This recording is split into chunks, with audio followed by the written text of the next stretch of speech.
So the prayer has been said and the chair taken. However, there is a quorum hitch at the commencement of the House. Honorable Martha Wangare, the first chairperson of the committees, has directed that the quorum bell be rung for 10 minutes, of course, as provided for in the House Standing Order number 34, for the House to be able to correct and also for it to be able to commence. So that is the entrance into the chambers. Members of the National Assembly, we can see they are making their way into the House, of course, to be able to join their colleagues and also participate in the business that has been lined up for consideration at this afternoon plenary sitting. Earlier on, I had indicated to you that the Fisheries Management and Development Bill is coming up for consideration at the Committee of the Whole House stage. This is the stage where the members of the National Assembly shall be taking into consideration clause by clause this particular bill. They shall be looking at any amendments that may have been forwarded to the House. Remember, the Committee on Blue Economy, Water and Irrigation engaged the members of the public for their opinions as well as views regarding this particular bill. This is a bill that basically seeks to provide for a comprehensive legislative framework for the development, governance, and investments of the oceans and fisheries resources in line with the National Development Policy objectives as envisaged in the Vision 2030. It is aligned to international and regional instruments governing global fisheries and the relevant national laws, and the bill seeks to align the governance of fisheries sector to the Constitution of Kenya 2010, which call for sustainable use of the natural resources for the benefit of the people of Kenya and governance at the country and at the county and the national level. So basically, this is also a bill that concerns county government, in that there are provisions of the bill that affect the functions and powers of the county government. So as we have seen here, is that it is a bill that seeks to ensure the sustainability in the use of the natural resources for the benefit of the people of Kenya and governance at the county, both levels of governance, that is the county and the national level. So there are amendments that the committee shall be moving regarding the opinions that they received from public participation. Also, there are members, individual members, who will also be moving various amendments on this particular bill. I have seen the Sergeant at Arms raising that white paper, signaling that the quorum has been attained. Allow me to hand you over. Honorable members, we have quorum. Call out the order.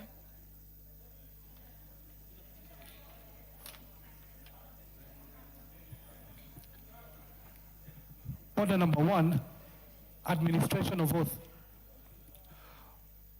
Order number 2, communication from the chair. Order number 3, messages. Order number 4, petitions. Order number 5, papers. Majority Leader, you have some papers. Thank you, Honorable Speaker. Honorable Speaker, I beg to lay the following papers on the table of the House today, Tuesday, 23rd June 2026. 1. Draft Privileges and Immunities, Ford Foundation Order 2026, and the explanatory memorandum from the Prime Cabinet Secretary and the Secretary for Foreign and Diaspora Affairs. 2. The following legal notices, explanatory memorandum, regulatory impact assessment report, evidence of stakeholder consultation, and public participation reports from the Ministry of Roads and Transport. 1. Legal notice number 101 of 2026 relating to the Civil Aviation Aeronautical Charts Regulation 2025. And 2. Legal notice number 102 of 2026 relating to the Civil Aviation Aerodromes Design and Operation Regulation 2025. Honorable Speaker, if you could request the member number 15 to stop the Kamkunji here.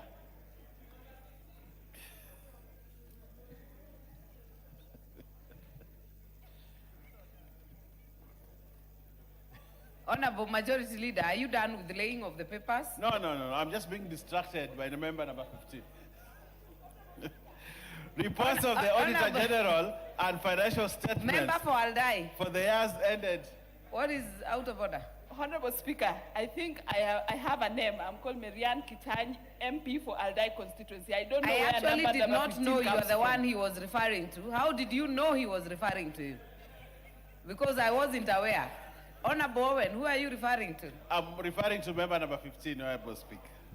Well, it's not known to me who member number 15 is. So continue. Thank you, Honorable Speaker. So I want to take that again. Number 3, reports of the Auditor General and financial statements for the years ended 30th June 2024 and 30th June 2025, and certificates therein in respect of the following schools. Hold on. You are already on items. Yes. 3. Okay. Allow Arimi me- Mixed Day Secondary School. Allow me, Yes. before you go to number 3, Yes. because the papers on number 1, the draft privileges and the legal notices need to be committed. I first commit them to the Committee on Delegated Legislation, then you can continue with the others that don't need any action. Much obliged.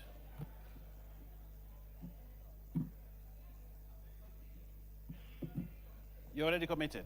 Thank you. 3. Arimi Mixed Day Secondary School, Nakuru. Galana Boys Secondary School, Kilifi County. Kikima Secondary School, Makueni County. Lafay Boys Secondary School, Mandera County. Namawanga Bahai Secondary School, Bungoma County. Ngaremara Girls Secondary School, Isiolo County. St. Patrick's Kimukungi Girls Secondary School, Bungoma County. And St. Thomas Aquinas to Meandu Boys High School, Makueni County. Honorable Speaker, I think we need to adjust the microphones. There is a problem. All right, I think now they're okay. Thank you. 4, reports of the Auditor General and financial statements for the year ended 30th June 2025 and certificates therein in respect of the following schools. 1, Bishop Okoth Girls Mbaga Secondary School, Siaya County. Bute Girls Secondary School, Wajir County. 3, County High School, Garissa County. Garissa High School, Garissa County. Kitondo Secondary School, Makueni County. Loreto Kiambu Girls High School, Kiambu County. Mandera Secondary School, Mandera County. Maseno School, Kisumu County. Moi Girls Senior Secondary School, Kajiado County. And lastly, Honorable Speaker, at number 10, Moi Girls School, Mandera County. Honorable Speaker, I beg to lay. Honorable members, the ICT team kindly look into the microphones, including the speakers. Then, before we give the chairperson of the Departmental Committee on Health, allow me, because I know there is a lot of traffic of learners from different institutions awaiting back here to get into the galleries. We recognize them as soon as they come in. In the public gallery, we are recognizing Olbanata Junior School from Subukia constituency, Nakuru County. We are recognizing Lare Primary School from Joro constituency, Nakuru County. And in the speakers gallery, we are recognizing Hill School Kakamega from Lurabi constituency, Kakamega, and Lenginas Junior School from Narok South constituency, Narok County. On behalf of the House and all of us, you are welcome to observe the proceedings of the House, but the member for Lurambi, I will indulge you for 1 minute to welcome those not just from Lurambi, but all of them that are in the galleries.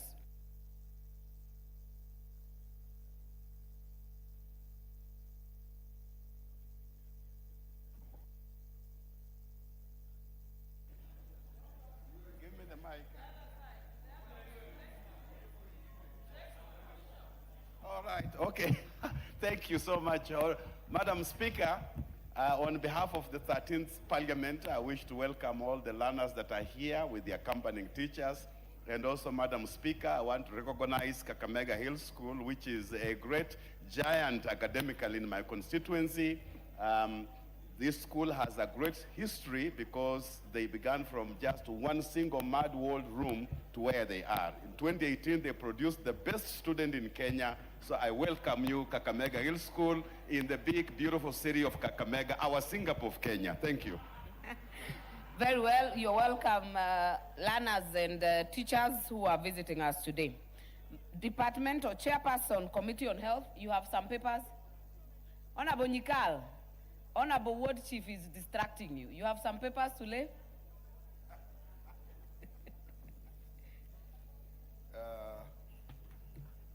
Thank you, Madam Speaker. Honorable Speaker, I beg to lay the following paper on the table of the House today, Tuesday, 23rd June 2026. Report of the Departmental Committee on Health on its consideration of public petition number 1 of 2026 by Mr. James Cargo regarding management of hemophilia and other bleeding disorders among patients and children in the country. I beg to lay.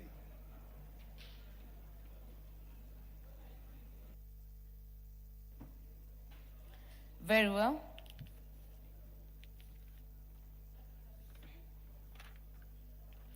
Chairperson, Budget and Appropriations Committee. I do not seem to see him around. That will be stepped down for later. Next order. Order number 6, notices of motion. Honorable Nikal. Thank you, Madam Speaker. Madam Speaker, I stand to give notice of motion on consideration of public petition number 01 of 2026 regarding management of hemophilia and other bleeding disorders among patients and children in the country. Honorable Speaker, I beg to give notice of the following motion, that this House adopts the report of the Departmental Committee on Health on its consideration of public petition number 1 of 2026 regarding the management of hemophilia and other bleeding disorders among patients and children in this country, laid on the table of the House today, Tuesday, 23rd of June, the year 2026.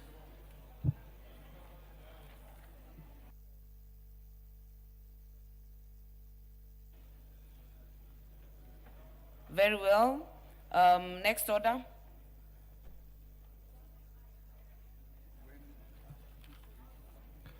Order number 7, questions and statements. The first chance will go to the ones requesting statements by the honorable member for Tharaka.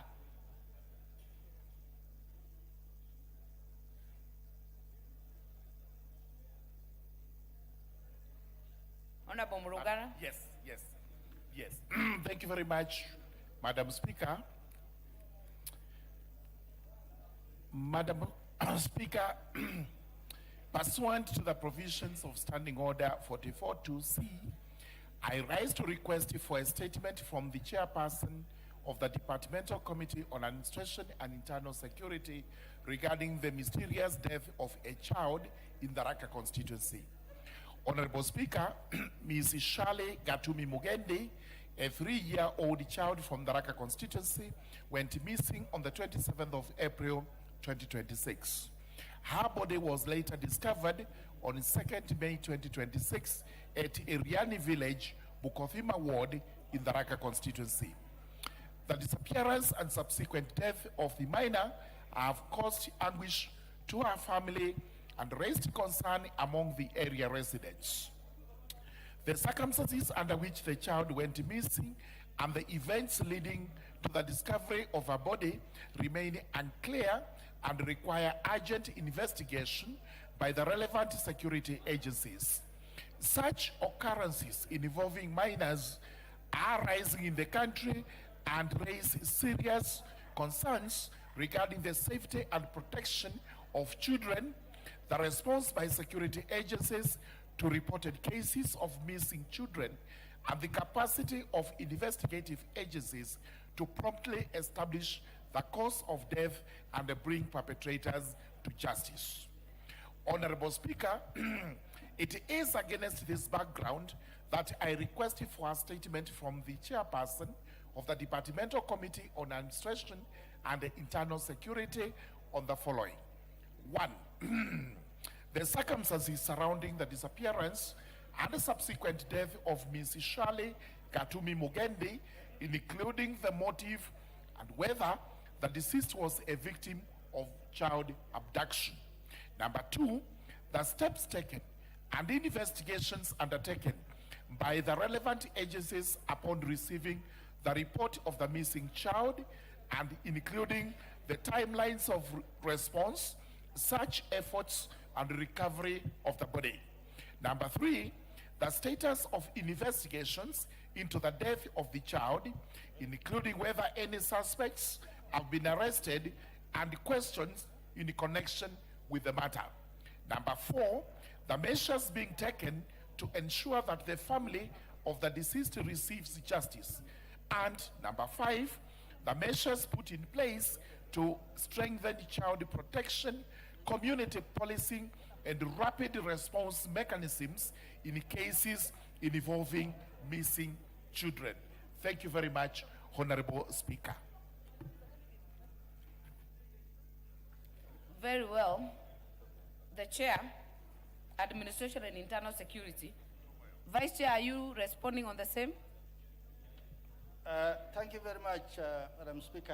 I really want to support what Honorable colleague here is raising. You are the Vice Chair of the committee. Yes, but the Chair is here. So today the Chair is going to respond. I just want to ride on what Honorable colleague is raising. I think the issue of pedophile and also people preying on children is rising in Kenya. It is a matter that we must take it with very serious concern. Thank you. And also penalties in terms of punishment must be severe so that there is deterrence across this country. It's a new thing and it's likely to grow if we don't stem it quickly. Thank you, Honorable. The good thing is that Honorable Raso, you're the Vice Chair of the committee that is responsible, so you'll have the chance to prosecute. But I agree with Honorable Murugara and yourself that the issue of missing children, the issue of defilement, the issue of murder of children is rising, and it's a matter that we must, as a House, give attention to. So I would hope that Honorable Chair of Administration and Internal Security, even as you answer Honorable Murugara's, it has a broader overview of what are we going to do to deter and for the responsible to get action taken against them, to deter others who would even be thinking about it. So we hope that you can be able to respond to Honorable Toto. Not Toto, Honorable Donya. You are not wrong, Madam Speaker. Toto is part of the name. I also have an issue with the chair because I raised a statement about missing children. You said you are going to give me a response in 2 weeks. Today ends the 3rd week. I've not received my response, Madam Speaker. I don't know why it is taking long. And yet, when he was asked how long will Donya get the response, they said 2 weeks.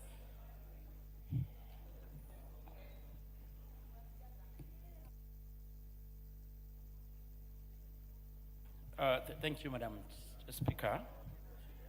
On the issue of when to respond to George Murugara, given the sensitivity of the matter, we'll try to get the response, even if it's preliminary, on Thursday 2nd. And I know still have one of your response. And I think on the matter, which was actually well handled by the Vice, we know, and we're also getting concerned that there is a high increase of such cases. But because we may be having the minister and of course the security agencies sometime this week, we may also put as one of the issue to be really addressed and look around on how to address that issue. It's really concerning to all of us.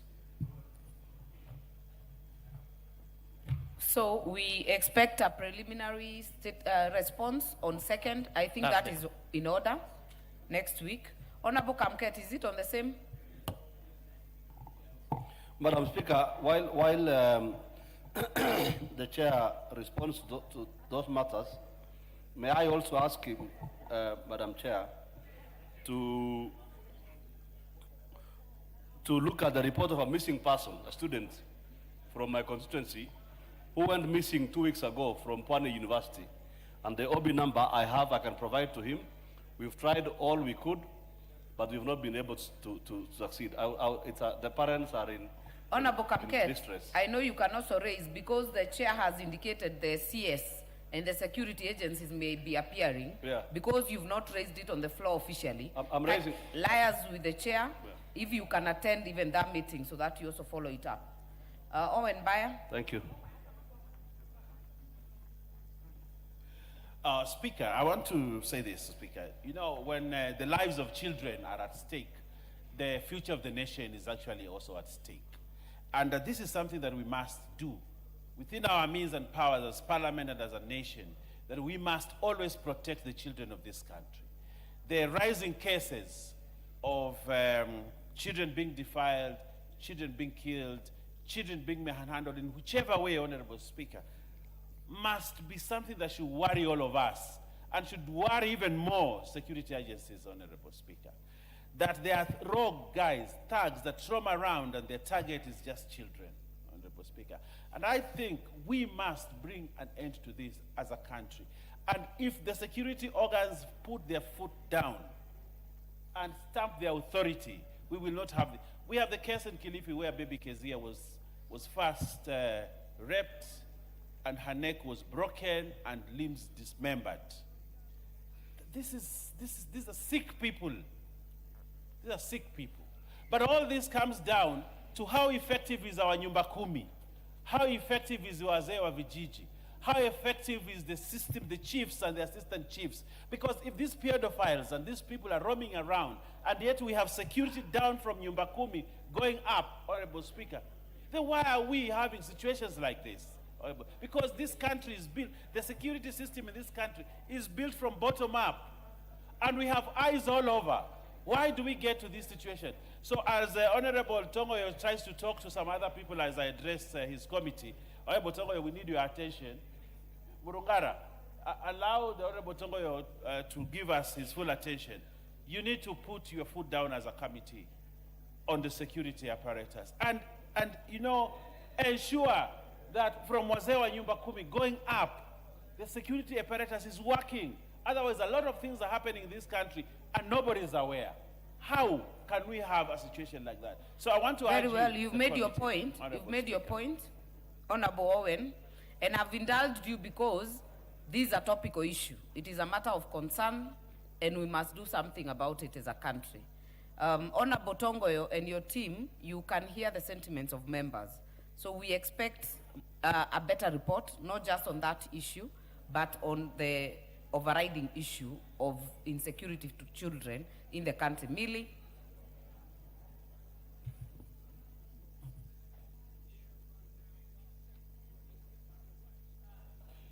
Thank you, Madam Speaker. Madam Speaker, as you know, all my life I've worked around issues of child protection.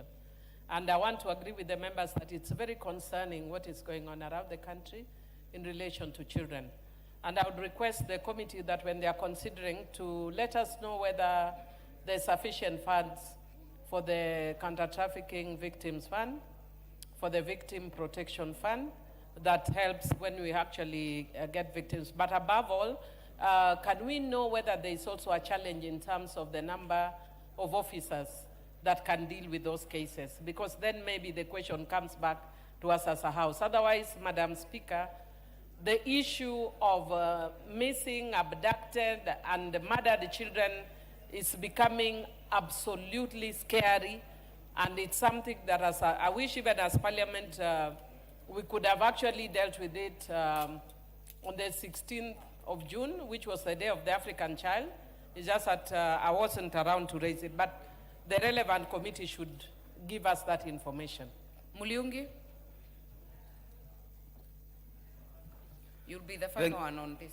Thank you, Madam Speaker. Madam Speaker, I would like to give information to the Committee on Security because there are so many people who are missing and last 2 weeks in my constituency, 6 bodies were found in a mass grave and exhumed. And I made a statement here about the same. And Security Committee was supposed to respond to me in 2 weeks. Maybe, Madam Speaker, those people who are missing could be the 6 bodies which were found in my constituency, buried in a mass grave, and they have not been identified up to date. Thank you, Madam Speaker. Honorable Chair, you have your work cut out. And there are some issues that Honorable Millie has raised, that you have a desktop kind of look for the issues, because even prosecution, the judiciary, it all ties together. If someone has been suspected of killing a child, if that does not see the conclusive end of actually being jailed or any consequences, it emboldens other perpetrators. So we need to look at it not just from the one case, but all the way to the end. What is the problem? Evidence collection. And I know every member here, if they speak, they have had a story in their constituency that touches children. So I'll give you a minute to just wrap it up. Thank you, Madam Speaker. And I think actually you have really put it very well. And I agree that it has to be a collaboration between both the criminal and justice system. But having said this, Madam Chair, one, I want again to reaffirm that we had called the minister and the security agencies to appear before the committee. We had planned Thursday, but because of the obvious issues, the reasons, we may push it to Tuesday if it's agreeable between the committee and the CS.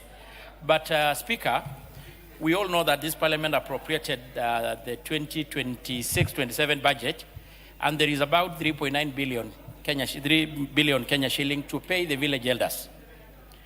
And one of the big reasons is that these village elders should be able to help the police and the Gawa officers to the village level and to the household to address such big challenges like the missing and such deaths of children. So it's something that we'll be addressing.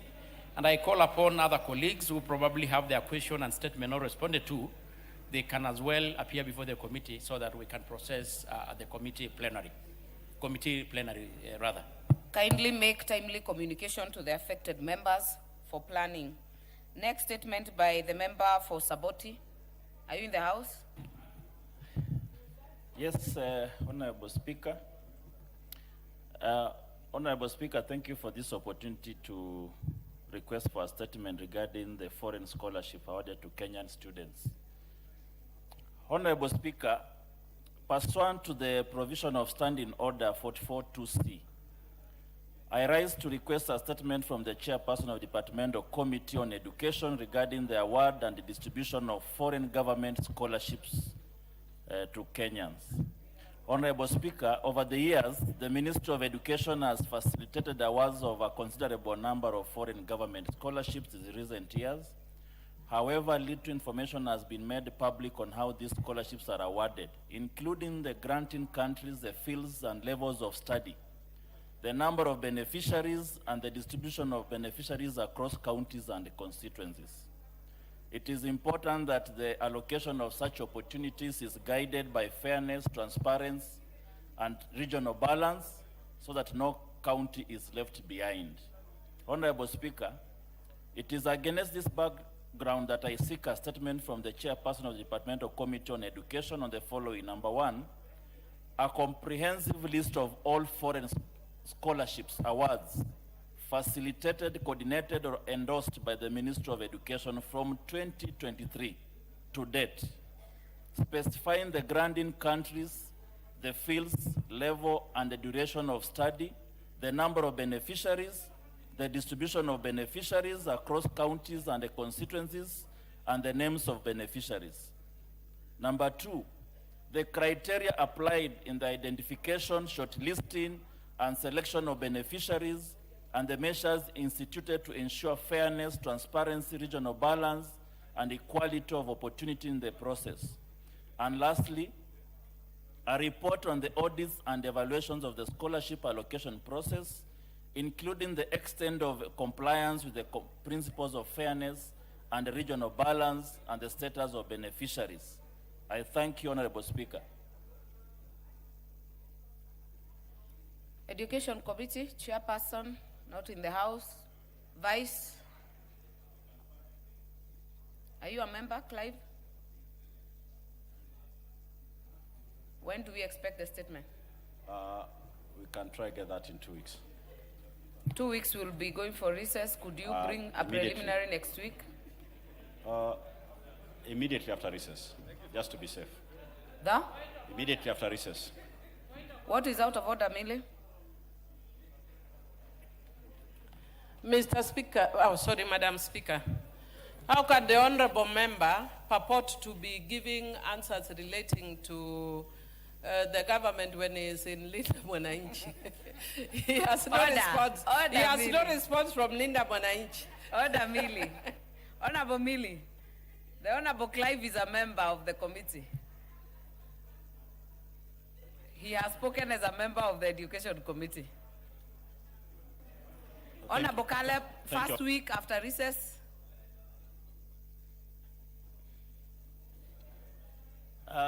Madam Speaker, if it was a matter of Linda Mwananchi, probably I would have already gotten an answer. The good thing is that you are also a part of it, I presume. So 2 weeks is sufficient, I think. It is enough. Yeah. First week after we resume. Yeah. Honorable Amina Mnyazi. Thank you, Speaker. Honorable Speaker, pursuant to the provision of Standing Order 44-2C, I rise to request for a statement from the chairperson of the Departmental Committee on Energy regarding frequent power outages and poor electricity infrastructure in Malindi constituency. Honorable Speaker, for several months, residents of Malindi constituency have been experiencing frequent and prolonged power outages arising from repeated failures of electricity distribution infrastructure, including collapsing power poles, faulty transformers, and delayed repair and maintenance works. The persistent power outages have disrupted economic activities, affected provision of essential services, and caused a rising case of insecurity. Furthermore, the failure of electricity infrastructure resulted in loss of lives in Maweni town in Malindi constituency. On 20th March 2026, an electricity pole fell onto the residence of Mr. Mohammed Bashir, leading to the death of his wife, Ms. Amino Hassan Gabobe, and their 4-year-old daughter, baby Samira Mohammed. This incident has raised serious concerns regarding the safety and maintenance of electricity infrastructure in the area, as well as responsiveness of responsible agencies in addressing the hazards. Honorable Speaker, it is against this background that I request for a statement from the chairperson of the Departmental Committee on Energy on the following. Number 1, a report on the status of investigations by Kenya Power and other relevant agencies into the incident that occurred on the 20th March 2026 in Maweni town. Number 2, the steps taken by the Ministry of Energy and Petroleum to compensate the family of Mr. Mohammed Bashir, including expected timelines for the compensation process. Number 3, the specific action taken to prevent similar incidents, including routine inspection, maintenance and replacement of electrical infrastructure, and enforcement of public safety measures. 4, the immediate interventions being undertaken by the Ministry of Energy and Petroleum to urgently address the recurring and prolonged power outages in the area. And lastly, the long-term plans to upgrade electricity distribution infrastructure in Malindi constituency to stabilize power supply. I thank you, Honorable Speaker.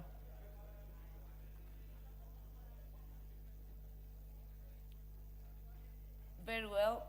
That goes to the Committee of Energy. Chair, not in the House. Mandazi, are you holding a brief? Thank you, Chair. I would think we can, since it involves loss of life, Honorable Chair, our Speaker, sorry, we can give a preliminary report before we proceed for recess, that is next week. But Chair then, Honorable Speaker, then allow me to give the following information to members. I sit in the Energy Committee, and Kenya Power, as a charter, And normally Kenya Power at times says that we do not get information on time. I would like to give a USSD code to members, because at times there is faultiness in terms of transformers. There's a tree that has fallen and it requires an emergency or someone to give attention to that. The USSD that Kenya Power has in case of any emergency, and this be known to the public and to the members of this house, is a star 977 hash. Star 977 hash. In case of any emergency, in case of any loss of life, and you need to reach out to Kenya Power as soon as possible. That is the USSD that Kenya Power normally gives out. Thank you, Honorable Chair. Bring a response to Honorable Amina's question next Thursday before we break for recess. Thank you, Chair. We will now indulge the member for Kilgoris. Thank you very much, Madam Speaker. I don't know what the Professor Jaldesa is doing there. But, Madam Speaker. Honorable Member, Honorable Zunkuli, go on. But advise the Honorable Kibagendi not to block the view. It is out of order to block the Speaker's view. Together with the member of the floor. Together with Professor Jaldesa. Professor Jaldesa, be guided. Go on, Honorable Zunkuli. Honorable Speaker, pursuant to the provisions of Standing Order 44-2C, I wish to request for a statement from the chairperson of the Departmental Committee on Administration and Internal Security regarding insecurity at Angata Barikoi in Kilgoris constituency. Honorable Speaker, on or about the 20th of June and 21st of June 2026, a livestock theft incident was reported in the neighboring Kuria East constituency, where a cow was taken by individuals alleged to have originated from Angata Barikoi. The thieves were then pursued by officers from the anti-stock theft unit station, who were unable to apprehend the suspects. Following the unsuccessful pursuit, the officers instead confiscated cattle belonging to members of the local community. Unfortunately, during this operation, a confrontation arose between the residents and the police officers, resulting in the death of an officer attached to the anti-stock theft unit. Honorable Speaker, following the incident, the security officers are alleged to have subjected residents of the area to indiscriminate acts of violence and intimidation. Residents of Angata Barikoi, particularly those from Kabusa and Kaptembwet and Ngendalel villages, have been living in fear due to the violence being meted out against them by the officers. There has been indiscriminate beating up of people, looting of their property in their shops and houses, and in some cases, acts of sexual violence. There are also reports that the residents continue to be exposed to such violence, with houses being set ablaze, thereby making the matter an urgent and critical one. This raises serious concerns regarding the conduct of the security officers, particularly the apparent use of collective punishment against innocent residents, contrary to the principles of the rule of law and due process. Honorable Speaker, it is therefore against this background that I request for a statement from the chairperson of the Departmental Committee on Administration and Internal Security on the following. 1, the circumstances surrounding livestock theft incident, the death of the anti-stock theft unit officer, and measures being taken to investigate the case and to apprehend the suspects. 2, the reasons for the alleged confiscation of livestock belonging to members of the local community, and an indication on when the livestock will be returned to the innocent residents. And 3, the measures being taken to ensure the protection of the residents, restoration of law and order, and the prevention of further violations of human rights in the affected areas. I thank you, Honorable Speaker.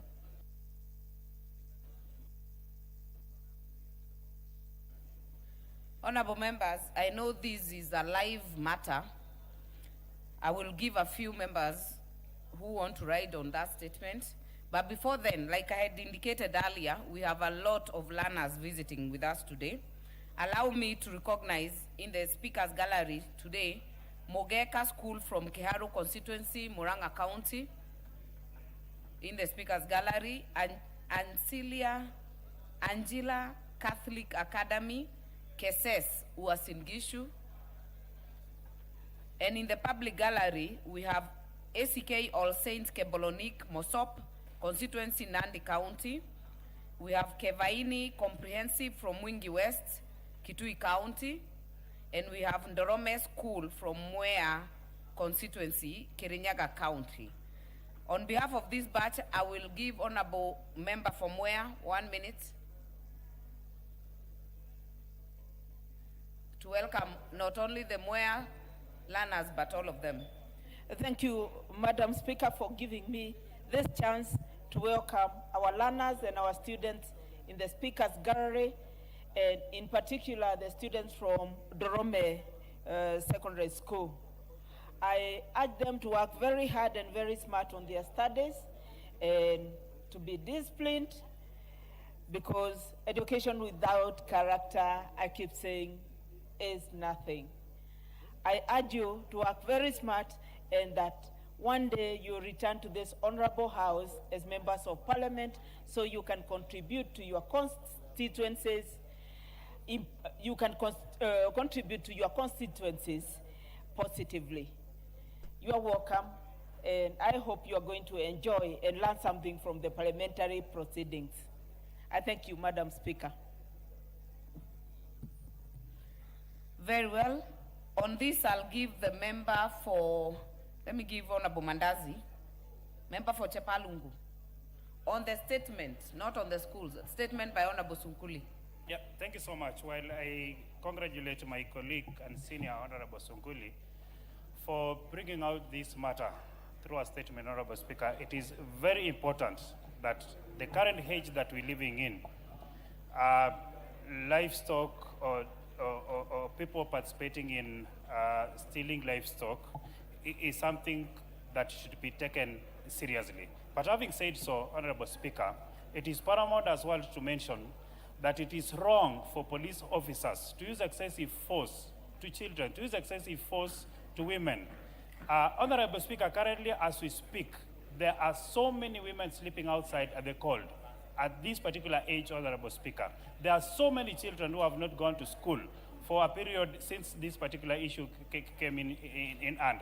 We're not supporting criminals. Wherever a case is identified as this, Honorable Speaker, it is very important for our security apparatus to be able to identify who the criminals are. An entire community cannot be criminals, Honorable Speaker. And for this particular case, Honorable Speaker, it is so shocking to realize that the people who are supposed to be protecting the common Mwananchi are the same people who are going outside there to torch houses. It is so shameful. You've made your point. I do not want you to debate more than that. I only gave you a chance to write on the statement request. Yeah, as why I'm saying so, Honorable Speaker, because there are videos circulating all over, and it's so bitter that we see women, that you see women and children crying outside, Honorable Speaker. And that is why we're rising to say it is no and completely no for police officers to use excessive force on women and children. Thank you, Honorable Speaker. Chairperson, National Administration, I know your plate is full, but this is also an urgent issue that needs your attention. Yeah, very true, Madam Speaker. It is an extremely very sensitive issue that needs very extremely urgent attention. And Madam Speaker, it's good also to remind you that I'm a member of, come from Narok County.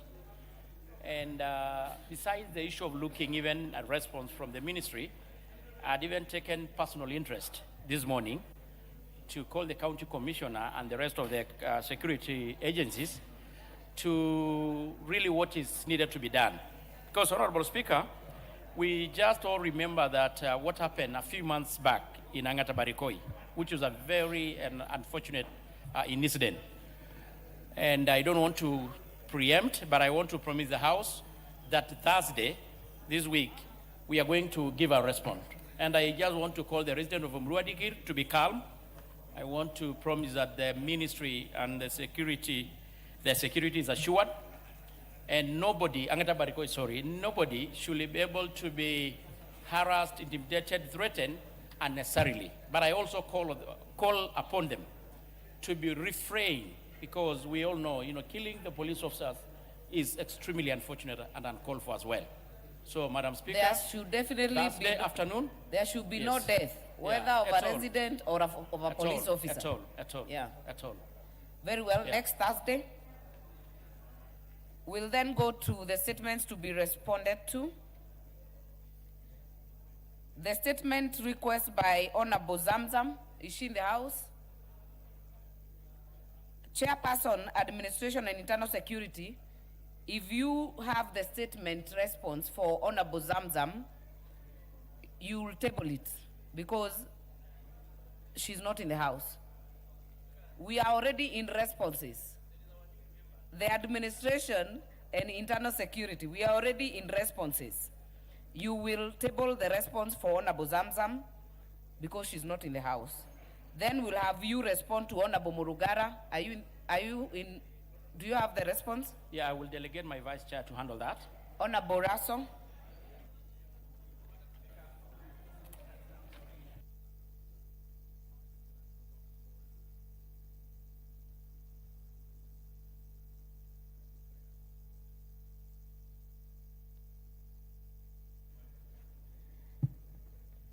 The member for Mruadikir, I have only indulged you because you are pretty new in this house, but you were time bad because we already gave the direction. But because you are affected and you're new, I will give you a minute.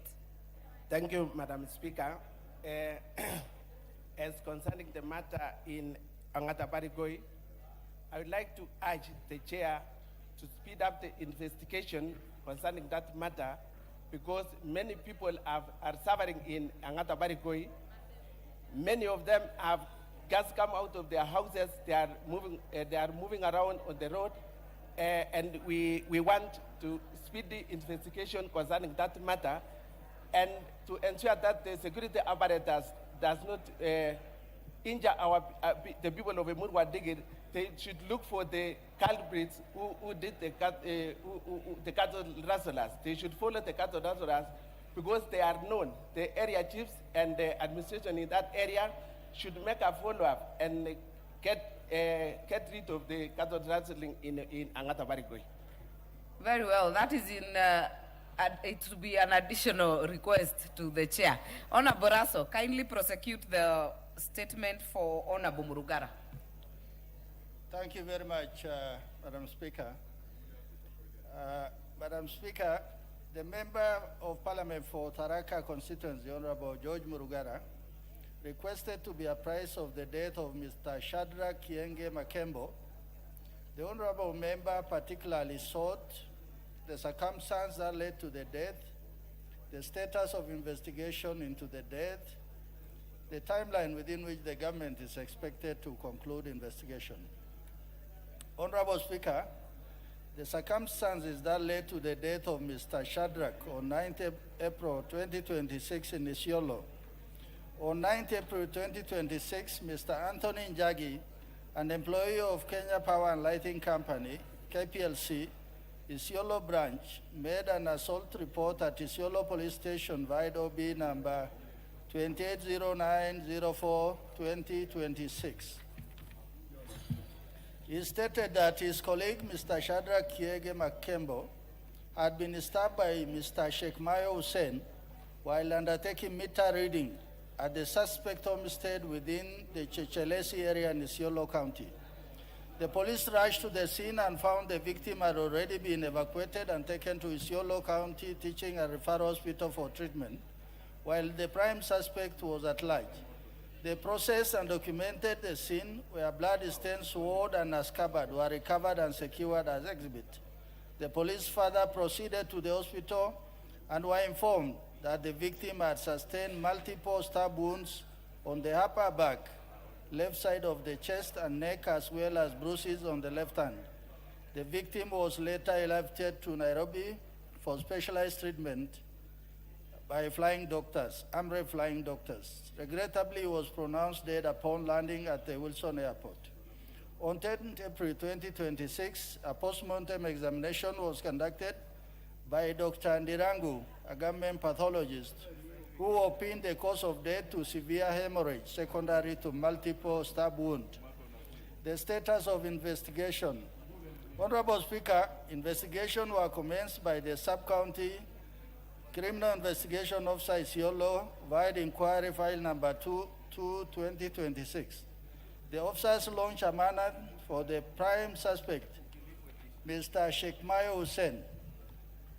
When his whereabouts could not be established, a miscellaneous application was filed before Isiolo Law Courts for the issuance of a warrant of arrest on 15 April 2026.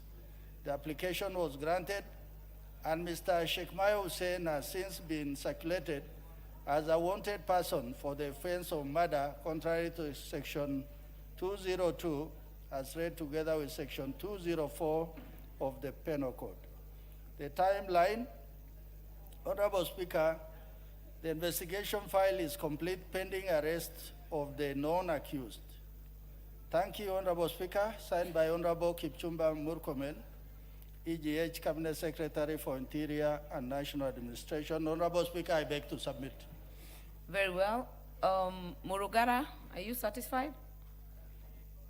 Follow-up questions? Not at all, absolutely. No follow-up questions? I'm not satisfied at all. I have a few follow-up questions. Number one, the said gentleman, the suspect, the murderer, Sheikh Mayo Hussein, is actually very well known in Isiolo. That's number one. Number two, it is claimed, and there may be some truth in this, that he is actually under protection, both by politicians and by security agencies.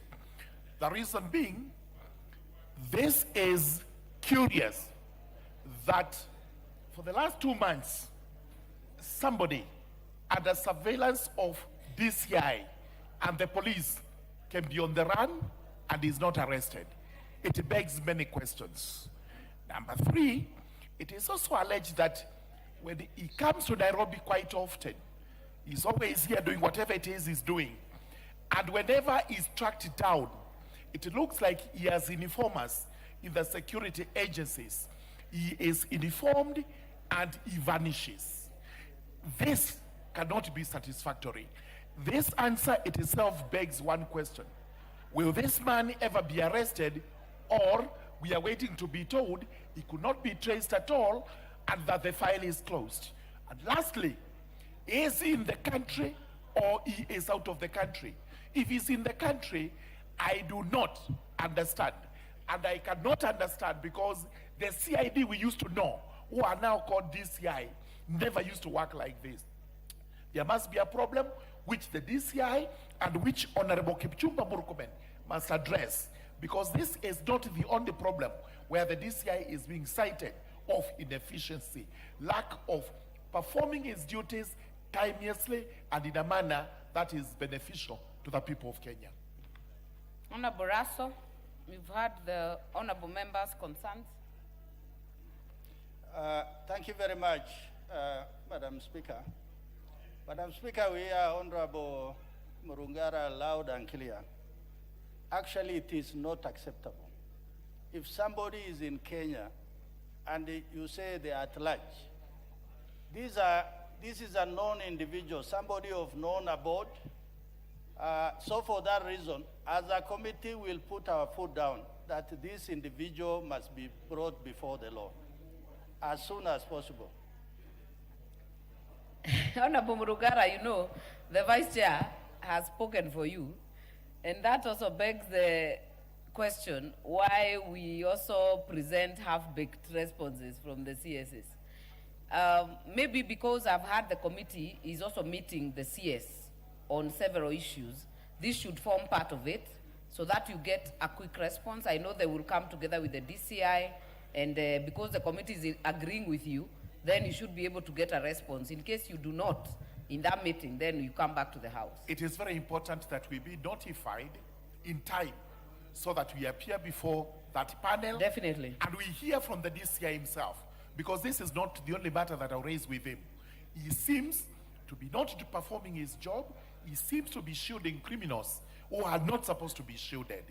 Honorable Murugara, you've made your point. Honorable Tongoyo and team, kindly, this meeting of yours with the CS Interior and the security organs is quite critical. Alert members in good time. Let them come and prosecute their matters there. And if we don't do that, Honorable Owen, if it's not satisfactory, then we cause the CS to appear in the plenary if this does not work out.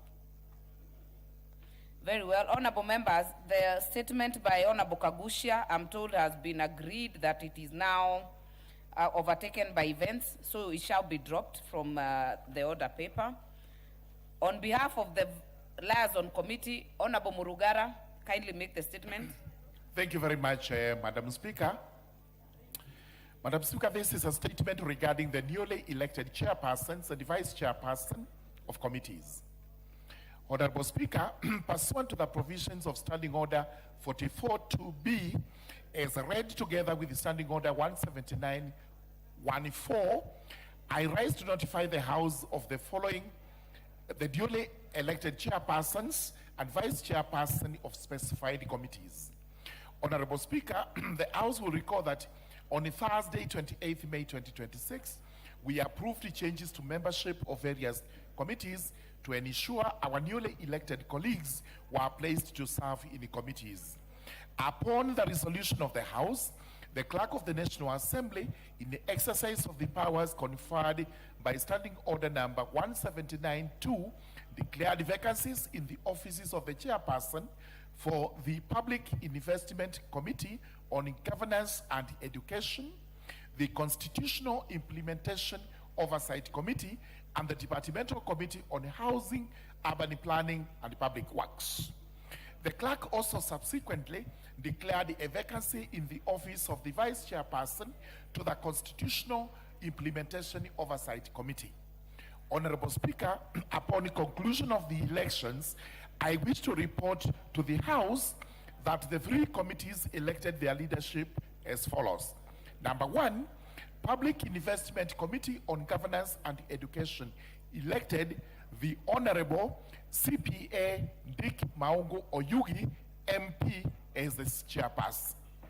Number two, the Constitutional Implementation Oversight Committee elected the Honorable William Kamket Kasait, CBS, MP, as the chairperson.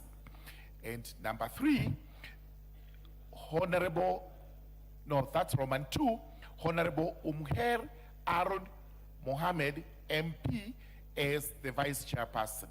Number three, Departmental Committee on Housing, Urban Planning, and the Public Works elected the Honorable Joseph Kipkosgei Tonui, MP, as chairperson.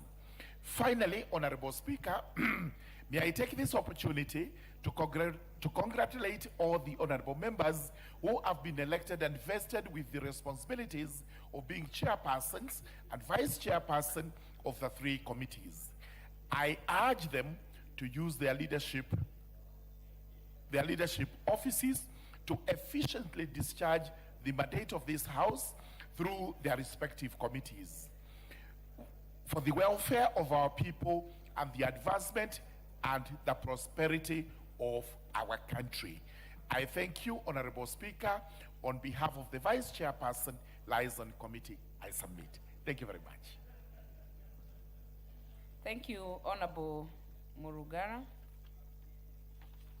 Honorable Ngogoyo.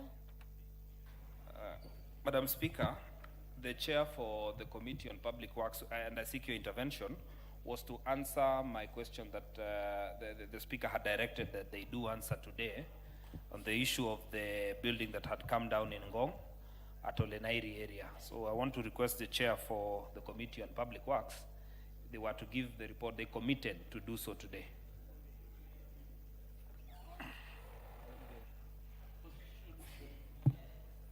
Honorable Gogoyo, I remember that conversation was on this floor, Honorable Tonui, the new chair of the committee, do you have the response? There was a commitment to bring the response because it was urgent. Thank you, Honorable Chair. I'm aware about that statement, and I want to request Honorable Ngogoyo to review with Madam Speaker that I give a comprehensive report during the first week of recess, after recess, first week. Comprehensive report.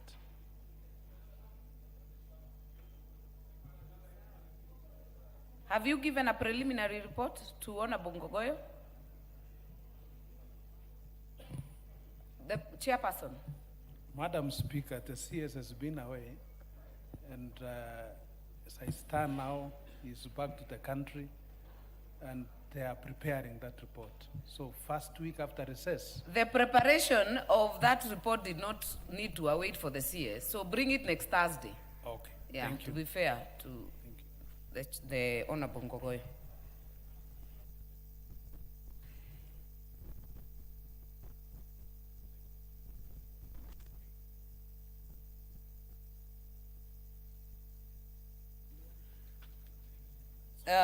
Next order. If you're done with the statements, yes. Next order. Order number 8, the County Allocation of Revenue Bill, Senate Bill number 10 of 2026, first reading. A bill for an act of parliament to provide for the equitable allocation of revenue raised nationally among the county governments for the 2026-2027 financial year. The responsibilities of national and county governments pursuant to such allocation and for connected purposes.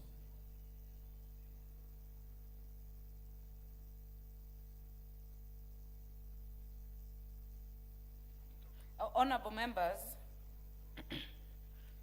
before we call out the next order, order number 9, there will be a reorganization of the order paper. Order number 9 and order number 10 shall be deferred.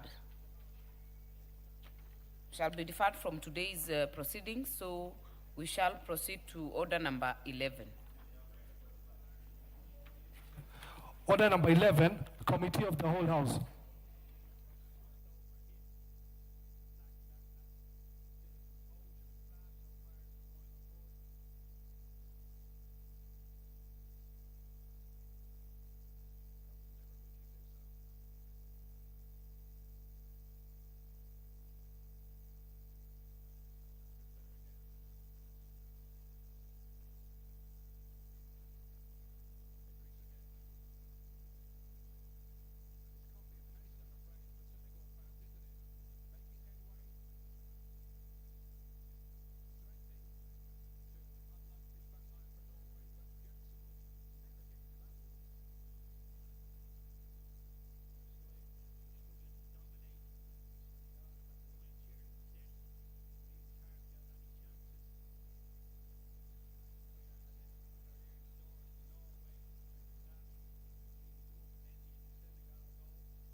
We are on the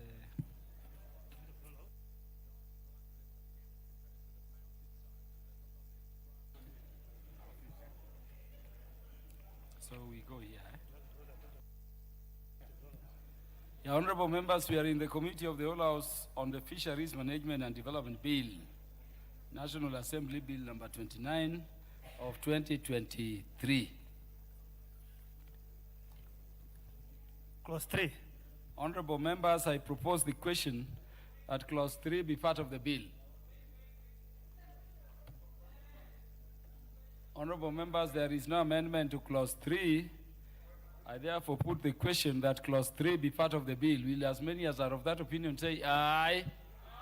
Will as many as are of the contrary opinion say nay? The ayes have it.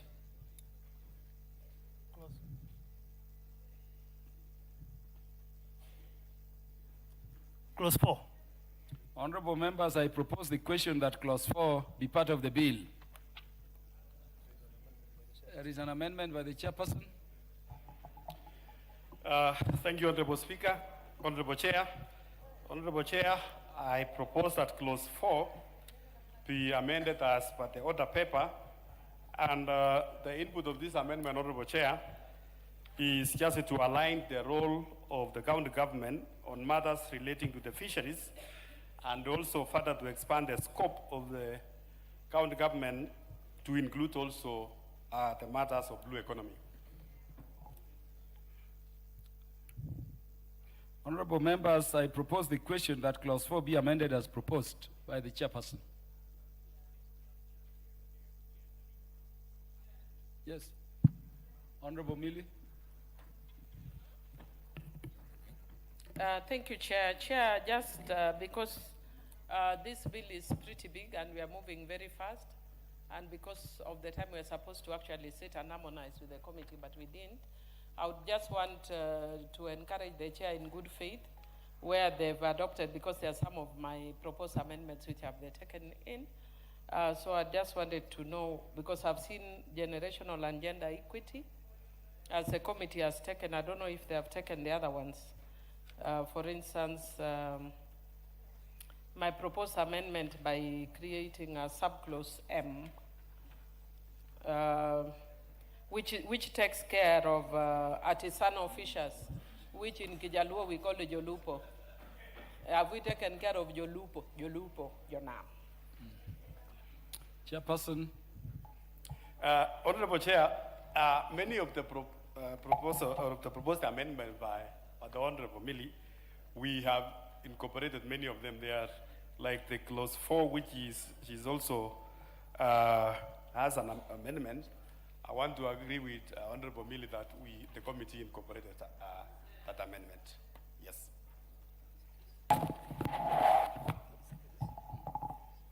So, Honorable Millie, we drop your proposed amendment to the clause in consequence thereof. Yes. Honorable members, that being the case, I now put the question that clause 4 be amended as proposed. Will as many as are of that opinion say aye? Will as many as are of the contrary opinion say nay? The ayes have it. Yes, honorable members, I now put the question that clause 4 as amended be part of the bill. Will as many as are of that opinion say aye? Will as many as are of the contrary opinion say nay? The ayes have it. Clause 5. Honorable members, I propose the question that clause 5 be part of the bill. Chairperson. Honorable Chair, clause 5 be amended as per the order paper, and this is a deletion, Honorable Chair, on clause 5 of the bill, which the clause 5 was about the Fisheries Advisory Council, which, Honorable Chair, the cabinet some time back last year, there are some institutions under the State Department of Fisheries, Honorable Chair, which were collapsed and merged, and one among is the Fisheries Advisory Council. So we are deleting. Yeah, honorable members, I propose the question that clause 5 be amended as proposed. The Honorable Makali Mulu. And maybe before you speak to the proposed amendment, Honorable Makala Mulu, may I guide Honorable Millie that if this amendment is passed, your amendment will not be proposed because there will be no provision. Okay. Yes, Honorable Makali Mulu. Yeah, thank you, Honorable Chairman. Honorable Chairman, I've listened to the Honorable Kagogo. While the deletion might be just several, I'm just wondering, are you only deleting it because they were merged, or is it because there's no value addition? Because if there was value addition by this advisory council, then you could still have it in this, so long as it will add value to the whole process. I would want to hear, is it because it's just a merger, or you think the purposes and whatever work was expected of them will be done by the lower level? The chairperson, you may clarify. Honorable Chairman, the Fisheries Advisory Council was there in the previous government. And this one, because at that time, we didn't have a State Department for Blue Economy and Fisheries. It was just a department in the office of the president called the Advisory Council, which was advising the president on issues fisheries. But now, as a government, we have a ministry and also a State Department in charge of Blue Economy and Fisheries, which is now handling all those issues the Advisory Council were doing then. Thank you, Honorable Millie Odhiambo. Thank you, Chair. Chair, of course, at the face of it, actually, an advisory council would be good because it's more permanent, and when other governments come, they may not prioritize a department. However, if you actually look at the way it was crafted, there were so many conflicting mandates, and so one has to give way. And because one has to give way, I think if the advisory council gives way, it's okay. So I agree with the committee, except, Chair, if you look at the amendments that I was proposing, the amendments were actually giving the mandate to this advisory council on issues to do with artisanal fishers. When this original bill that was actually declared unconstitutional by the court was brought, you could see the legislative thinking was for fishers in the ocean. It didn't think of inland waters or those who fish inland. And because of that, the mention of artisanal fishers is more accidental than deliberate. So I would want to encourage, if the committee would agree with me, I will be proposing later an amendment bringing a part specifically speaking to the welfare of artisanal fishers. Not necessarily the fund, but just the welfare, the rights of artisanal fishers. So if, because I agree with you to delete that, I hope you will also support me when I'm dealing with my Jolupo. Thank you. Yeah, Honorable Millie, your point is made. Honorable members, I now put the question that clause 5 be amended as proposed. Will as many as are of that opinion say aye? Will as many as are of the contrary opinion say nay? The ayes have it. Honorable members, I now put the question that clause 5 as amended be part of the bill. Will as many as are of that opinion say aye? Will as many as are of the contrary opinion say nay? The ayes have it.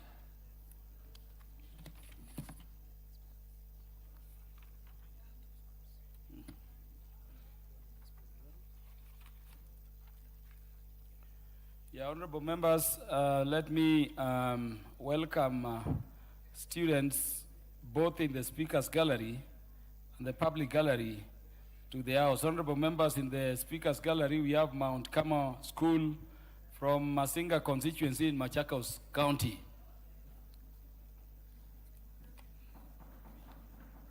And in the public gallery, we have Kiangweni Academy from Gichugu constituency, Kirinyaga County. Their students, their teachers, and those accompanying them are welcome to the National Assembly to observe the proceedings. Clauses 7, or clauses 6 and 7.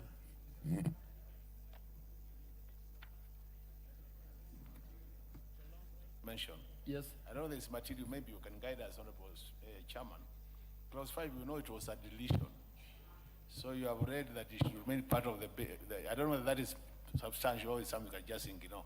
But since it's a house of record, it's already in our records. I don't know what is the way forward. Yeah, it is deleted. It is deleted. Yeah, it's not part of the bill by consequence of that decision. Yeah, honorable members, I propose that clauses 6 and 7 be part of the bill. Honorable members, there being no comments, I now put the question that clauses 6 and 7 be part of the bill. Will as many as are of that opinion say aye? Will as many as are of the contrary opinion say nay? The ayes have it. Clause 8. Honorable members, I propose the question that clause 8 be part of the bill. Chairperson. Honorable Speaker, Honorable Chairman, Clause 8 be amended as per the order paper, and this amendment, Honorable Chair, provides just a clarity of the functions of the Kenya Fishery Service, and aligns also the roles in line with the two levels of government, the county government and the national government. And further, Honorable Chair, the Kenya Fish Marketing Authority established under Clause 2 has been deleted.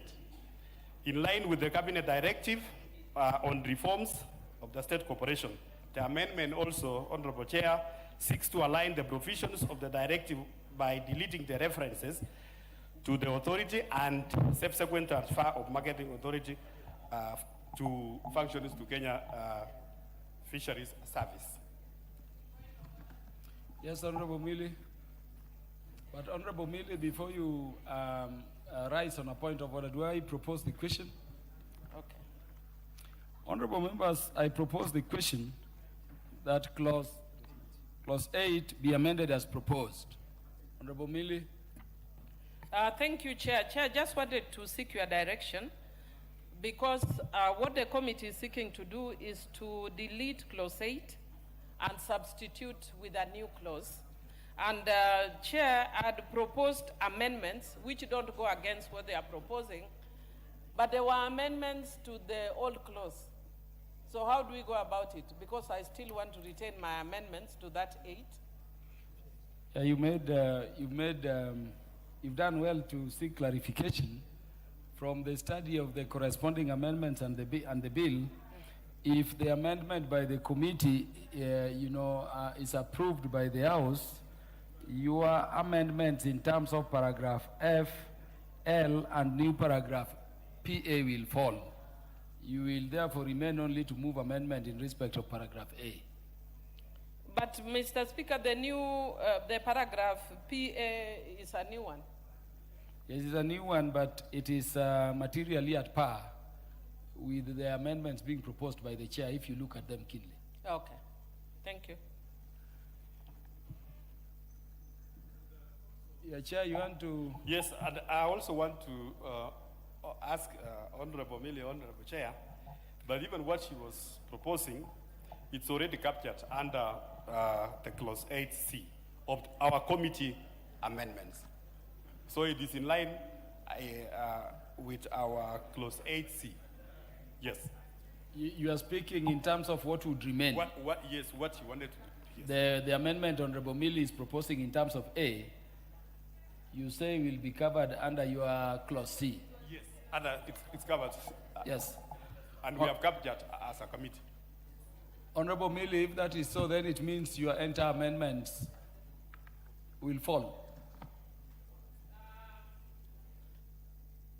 I'm giving you time to just confirm, because Chair, if you look at what C says, their proposed amendment is develop standards for the management of all fisheries and aquaculture activities and fishing-related activities within the scope of this act. And mine provides, ensure the appropriate development on standards on conservation management, sustainable use, development, and protection of the fisheries resources. So mine is very specific to issues of conservation and sustainable use.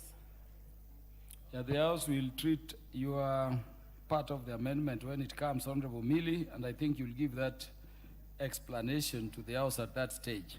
Honorable members, I now put the question that clause 8 be amended as proposed. Will as many as are of that opinion say aye? Will as many as are of the contrary opinion say nay? The ayes have it. Honorable Mili, propose the part of the amendment that is remaining. Thank you, Chair. Chair, this is why it's good to have Suberians around.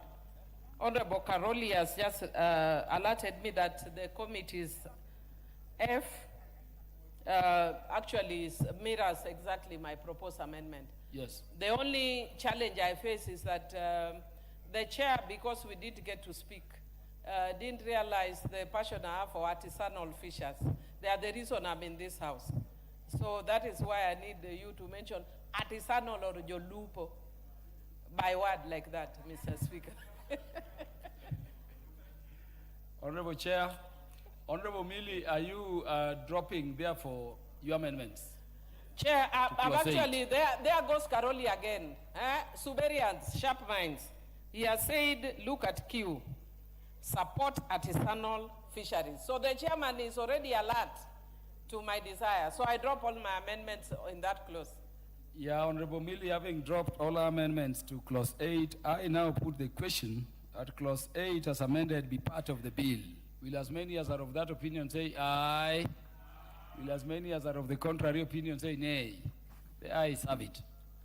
Clause 9. Honorable members, I propose the question that clause 9 be part of the bill. Yes, Chairperson. Honorable Chair, clause 9 of the bill be amended as by the order paper. And this one, Honorable Chair, the Fish Marketing Authority established under clause 201 has been deleted in line with the Cabinet Directive on reforms of state corporations. The amendment seeks to align the provisions with the directive by deleting the reference to the authority and subsequent transfer of marketing functions to the Kenya Fisheries Service. Yeah, honorable members, I propose the question that clause 9 be amended as proposed by the chairperson. Honorable members, I put the question. Honorable members, I put the question that clause 9 be amended as proposed by the chair. Will as many as are of that opinion say aye? Will as many as are of the contrary opinion say nay? The ayes have it. And there is an amendment by the Honorable Millie Odhiambo Mabona, MP. Honorable Millie, move your amendment. Chair, I just wanted to find out, has the committee deleted 9, or you've just proposed amendments? No, I can guide you, Honorable Millie. Clause 9 has not been deleted. They have only amended in terms of reading the provision of some words, which they say have been catered for. Oh, okay, then Chair, if that is the case, then I will drop my proposed deleting of paragraph A and B because those were conflicting with the roles of the advisory council. Yes. But now that the advisory council has been removed, it's no longer necessary. And then I think the others, the committee have adopted my proposed amendments. Yes. So because of that, I dropped my amendments. Thank you, Honorable Millie. The amendments proposed by Honorable Millie are dropped. And that being so, Honorable members, I now put the question that clause 9 be, as amended, be part of the bill. Will as many as are of that opinion say aye? Will as many as are of the contrary opinion say nay? The ayes have it. Clause 10. Honorable members, I propose the question that clause 10, is it only 10? That clause 10 be part of the bill. Chairperson. Honorable Chair, I propose that clause 10 of the bill be amended as per the order paper, and the input of this amendment, Honorable Chair, is to align with the provisions of State Corporation Act on representative of the board, which includes the Attorney General or their representative. Further, Honorable Chair, the amendment seeks to provide a representation of the county governments in the board of the service, noting that the functions given to the service have a direct and indirect impact on the functions of the county government. Made, Honorable Chair. Honorable members, I propose the question that clause 10 be amended as proposed. The Honorable Karoli Omondi.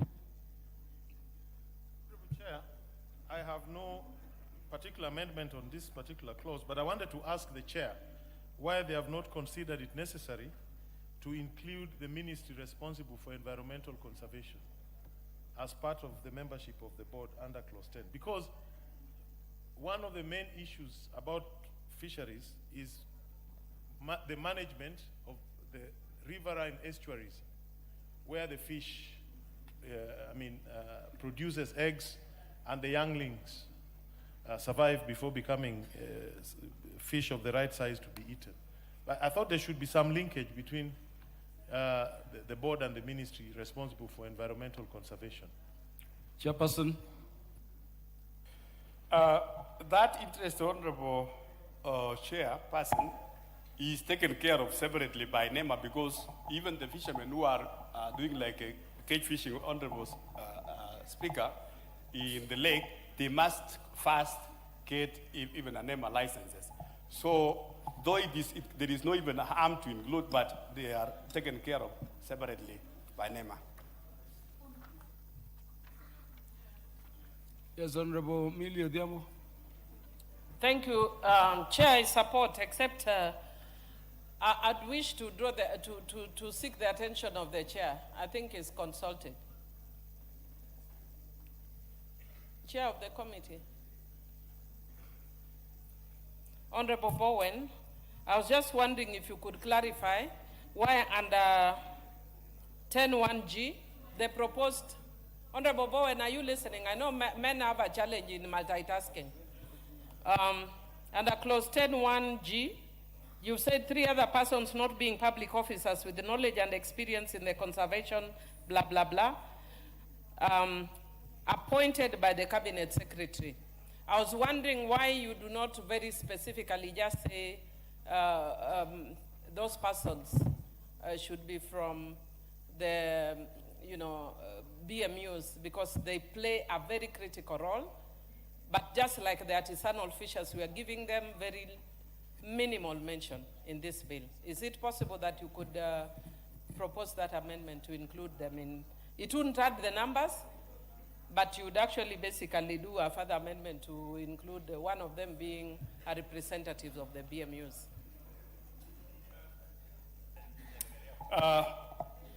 Honorable Chair, I take the concerns by the Honorable Millie and the Honorable Caroli Omonte, but I want to take them to part D of the bill, which is the interagencies monitoring, control, and surveillance unit. That is page 993 of this. And you can see the representation.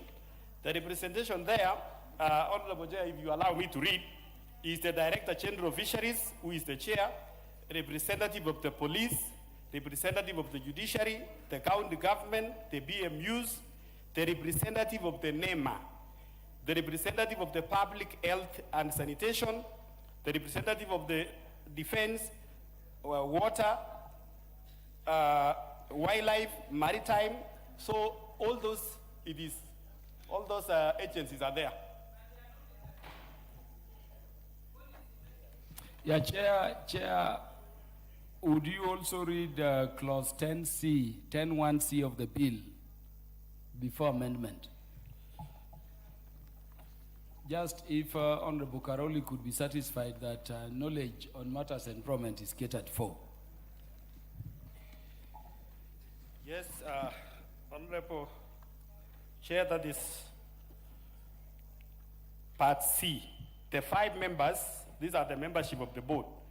The 5 members not being a public officers openly appointed by the Cabinet Secretary for their long-term knowledge and experience in the conservation, management, development. That's what you are... Yes, and it's replaced that with specific mentions of agencies like the National Environment Management Authority. Yes, honorable members, I now put the question that closed. Yes. Yes, that is Honorable Owen Bayer.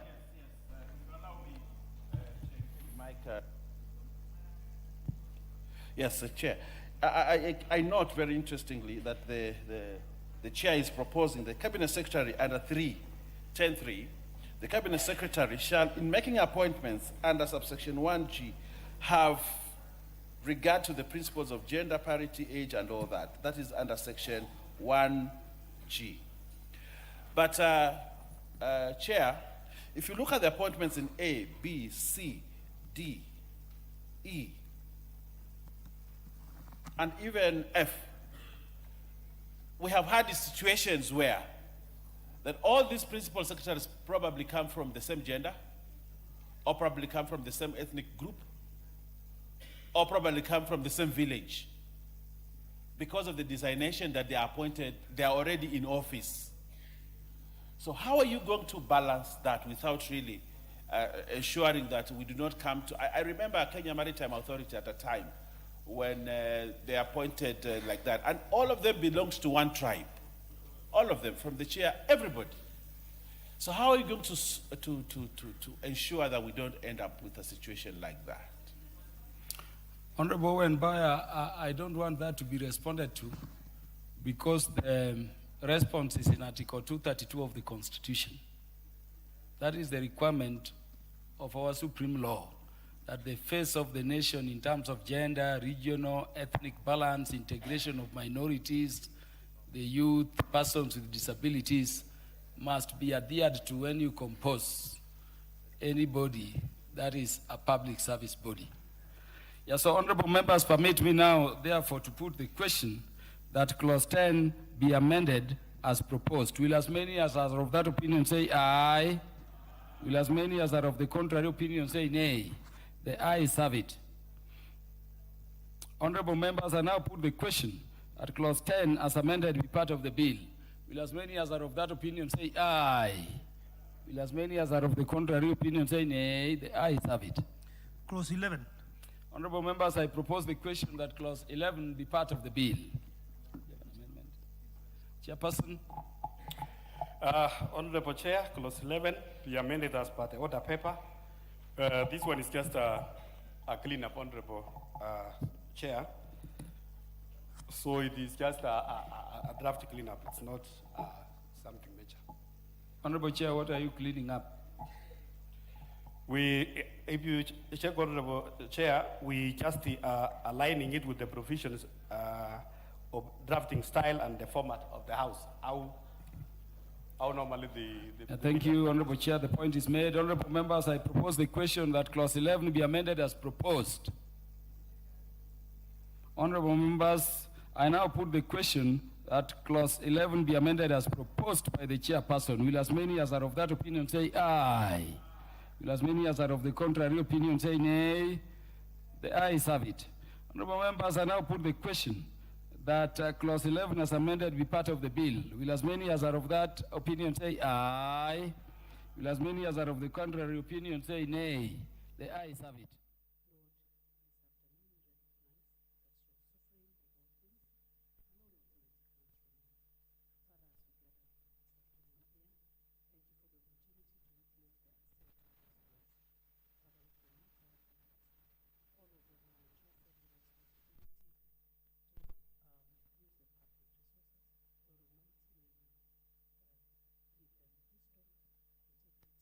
And may they exercise accountability and transparency even as they discharge their mandate. Father, we thank you. We pray for our president.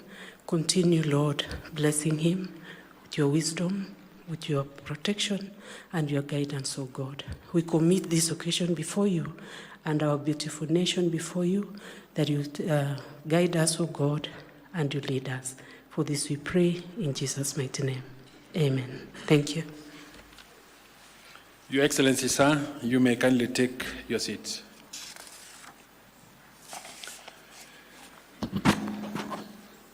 Your Excellency the President, Your Excellency the Deputy President, Your Excellency the Prime Cabinet Secretary, the leadership of Parliament as led by the Speaker of the National Assembly, Cabinet Secretaries present, Solicitor General and Principal Secretaries present, honored guests and distinguished ladies and gentlemen, good morning and welcome to the 10th Presidential Ascent Ceremony of the year 2026. Today's ceremony is dedicated to the enactment of the legislative instruments that anchor and give effect to the government budget cycle for the financial year 2026-2027. Your Excellency, sir, This state ceremony is convened pursuant to Article 115 of the Constitution for the presidential assent to 4 parliamentary bills, whose enactment will further advance the implementation of the administration's agenda. The first bill to be presented for presidential assent is the Supplementary Appropriations number 2 of financial year 2025-2026. The bill gives effect to the supplementary estimates 2, which seek to address emerging expenditure requirements, including shortfalls in operations and maintenance, as well as enhanced funding for critical security operations. Consequently, the total national government ministerial expenditure is increased by Kenya shillings 18.2 billion from Kenya shillings 2.913 trillion to Kenya shillings 2.931 trillion. The second bill to receive Your Excellency's seal of approval is Appropriation Bill 2026. The bill anchors the administration's fourth budget and reflects the most consequential allocation of resources towards the realization of the bottom-up economic transformation agenda. Overall, the national government budget for the financial year 2026-2027 amounts to Kenya shillings 2.92 trillion, comprising Kenya shillings 2.07 trillion for recurrent expenditure and Kenya shillings 844.4 billion for development expenditure.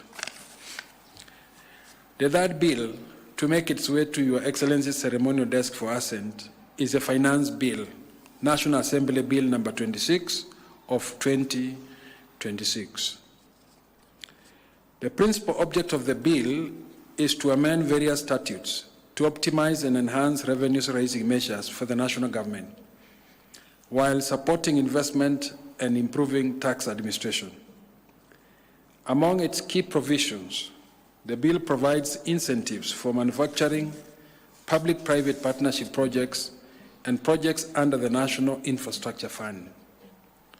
Following extensive public participation and stakeholder engagement, the House amended several provisions of the bill. To culminate this state ceremony, the final bill to receive Your Excellency's assent is the Food and Feed Safety Control Coordination Bill 2023. The bill was passed by the National Assembly with amendments on 23rd August 2023 and later passed by the Senate with further amendments on 21st March 2024, which were transmitted to the National Assembly for concurrence on 25th March 2024.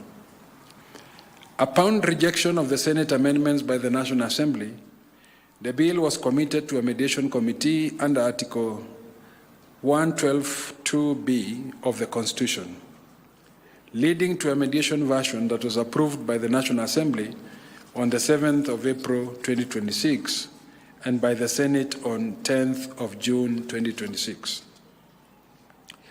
The principal object of the bill is to establish a coherent framework for the coordination of public institutions involved in food and feed safety and provide for the role of county governments in safeguarding food and feed safety across the Republic.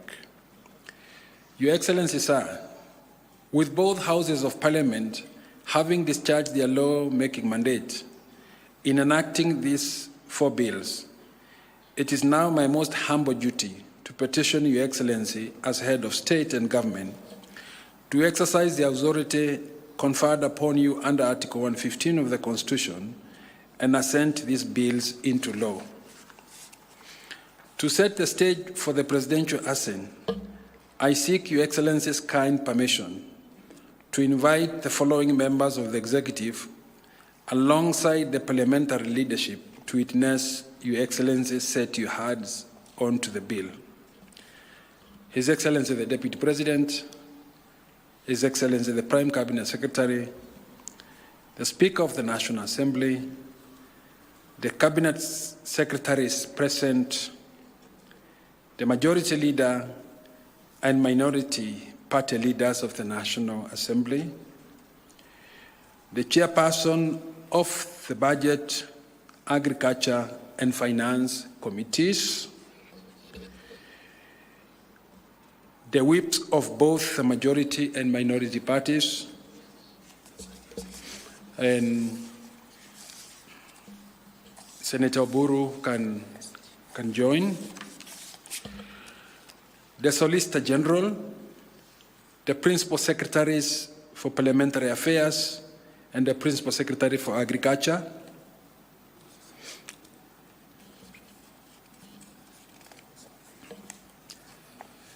Your Excellency, sir, with your kind permission, I now invite the Clerk of the National Assembly to present the vellum copies of the bill for your consideration and assent.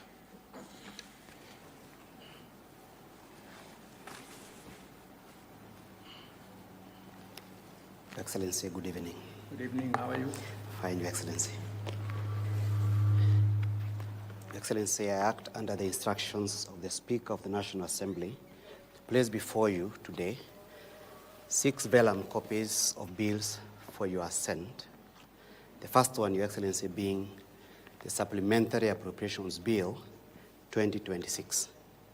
Your Excellency, this bill was introduced in the National Assembly by the distinguished member for Alego Usonga, the Honorable Samuel Atandi, having emanated from the Cabinet. 23rd, Your Excellency. Excellency, this is it's a modest bill. The National Treasury advised the House to make modest changes to the budget for the financial year, which is ending next week on Tuesday, by adding additional capital of only 18 billion to certain areas which had deficiency and which have the capacity to absorb within the next 7 days.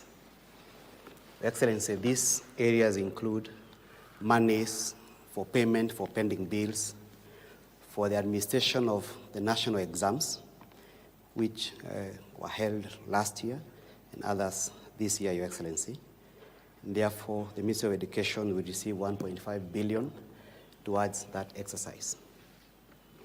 Your Excellency, there is also funds for payment of pending bills for Mwache Dam, amounting to 2.3 billion, again towards payment of pending bills for the construction of that facility. The bill, Your Excellency, also has an amount of money going towards a Nyota program, particularly for our youth. Again, the National Treasury has divided that money between the Ministry of Youth Affairs and one other ministry, Your Excellency, towards a Nyota program for implementation. Ministry of SMEs, Your Excellency, towards implementation of Nyota program and for absorption by Tuesday next week, Your Excellency. There is also a small amount, Your Excellency, going to the Kenya Broadcasting Corporation towards its international obligation with respect to the ongoing FIFA World Cup and other rights, Your Excellency. There is also a modest amount, Your Excellency, going towards security sector, Your Excellency, to bridge the gap for the few days that are remaining before the end of this financial year. The second bill, Your Excellency, is the Appropriations Bill for the year 2026-2027.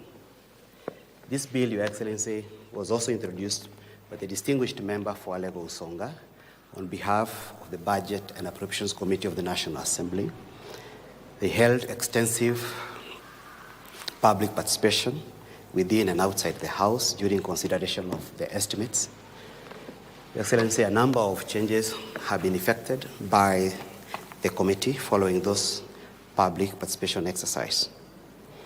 This bill also actualizes the Division of Revenue Act, which you assented to only a few days ago, and therefore it divides money amongst the various state departments for the national government, and also provides for funds for the judiciary, which is now currently funded at 30.8 billion, which has gradually risen from 16 billion or thereabout in the year 2022 to the current 30.8 billion in the financial year starting Wednesday next week.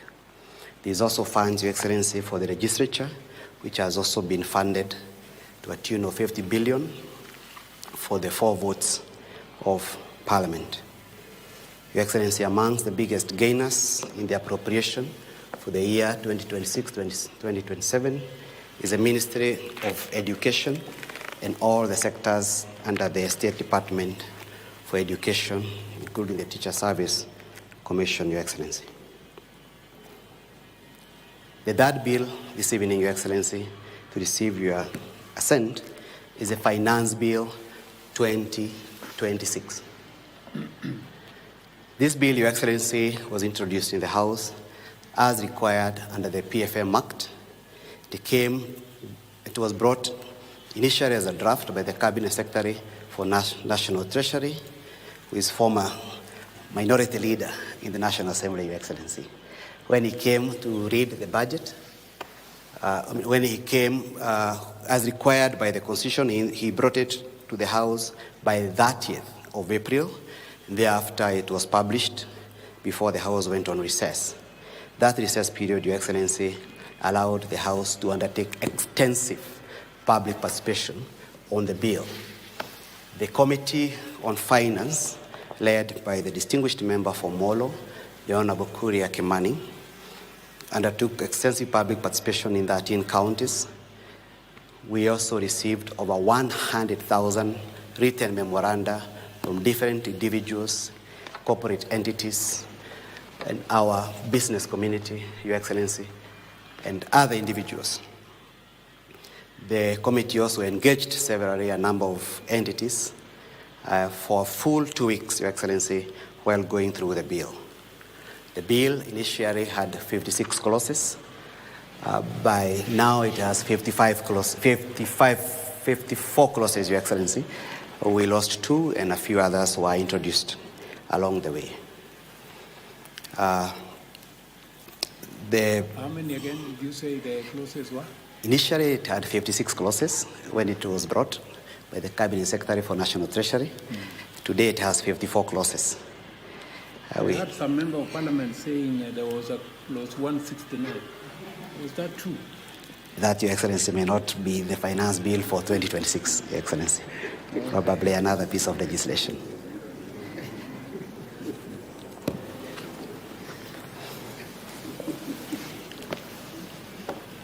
So, Your Excellency, after extensive public participation, the committee also initiated a number of changes to this bill, which, Your Excellency, you have been briefed about, and we request that you brief the nation about at the appropriate time. But allow me, Honorable Your Excellency, just to mention 2 aspects of it.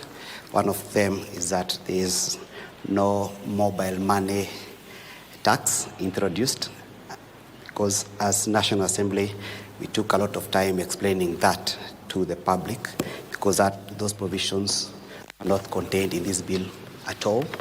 Your Excellency, there are also no provisions amending any land laws in this bill, as was initially said in the public, particularly in the social media. And the committee also took time to explain that to the public. So that, Your Excellency, there's no single proposal to amend land laws or to introduce any levy relating to land under the Finance Bill 2026. Your Excellency, conversely, this bill attempts, and in many ways indeed does, introduce efficient ways of tax administration as opposed to myriad of new taxes. The bill proposes ways in which the Kenya Revenue Authority will make it easy for them to collect tax, Your Excellency. The last bill to get your assent, Your Excellency, is a bill called Food and Feed Control and Coordination Bill. This bill, Your Excellency, emanated from the Cabinet in the year 2023. It was introduced in the House by the leader of the majority party, the Honorable Kimani Ichung'wah, was passed by the House towards the end of 2023, sent to the Senate. Did you say that? Did you say something about land taxes? Your Excellency, yes, the finance bill has not introduced any tax On freehold land and all this? on any land, whether freehold or leasehold, Your Excellency. As I thought I had some character in some rally saying there was introduction of. Was that part of this bill or another one? Your Excellency, the finance bill amends the following pieces of statutes: the VAT Act, Excise Duty Act, Business Fees and Levies Act, Stamp Duty Act, Affordable Housing Act, and does not in any way amend any law relating to land in the Republic of Kenya, Your Excellency. It also amends the Income Tax Act, Your Excellency. That's a finance bill. This particular one, Your Excellency, relating to food and feed safety, is intended to control and manage how food is handled for human beings, or human consumption, and also animal consumption in accordance with international standards. When the two houses disagreed, the speakers of both houses appointed a mediation committee chaired by the distinguished member for Tigania West, the Honorable John Kanyuithia Mutunga, and the senator for Bungoma, the Honorable Senator David Wakoli. The mediation committee agreed on a version which was presented to both houses, Your Excellency, and the houses agreed with that version and passed it. It's a bill concerning counties, Your Excellency, and therefore it had to go to both houses. Your Excellency, to give effect to the supplementary appropriation bill and appropriation bill, may I request Your Excellency to now also assent, to now also sign the treasury warrants so as to authorize the Cabinet Secretary for the National Treasury, Your Excellency, to make the necessary drawings from the consolidated fund so that the money can be withdrawn from the fund commencing tomorrow upon publication of the bill, supplementary appropriation bill, into Act, so that the entities listed there can therefore benefit from the 18.2 billion which is contained in the supplementary appropriation bill, which will become an act of parliament following your assent and publication into law.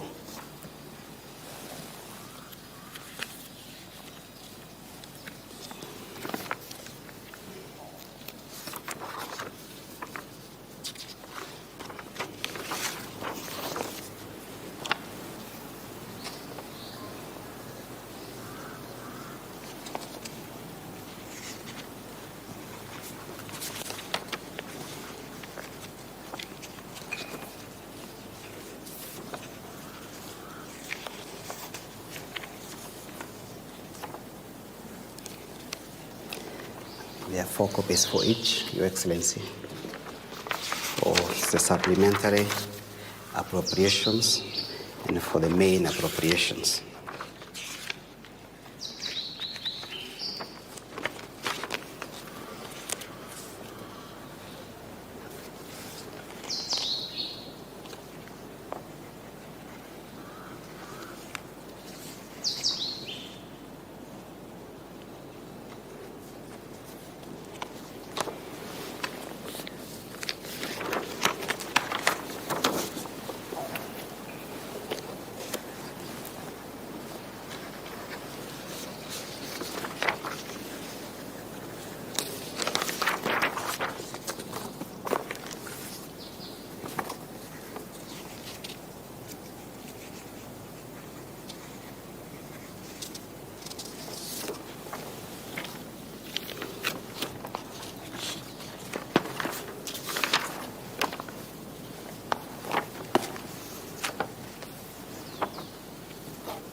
Your Excellency, we will be requesting that our Attorney General to, with your consent, to gazette the supplemental appropriation immediately following the assent so that it can come into force.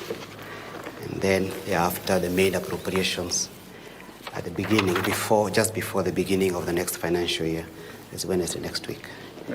Excellency, I seek your consent to resign my commission for the day at this point.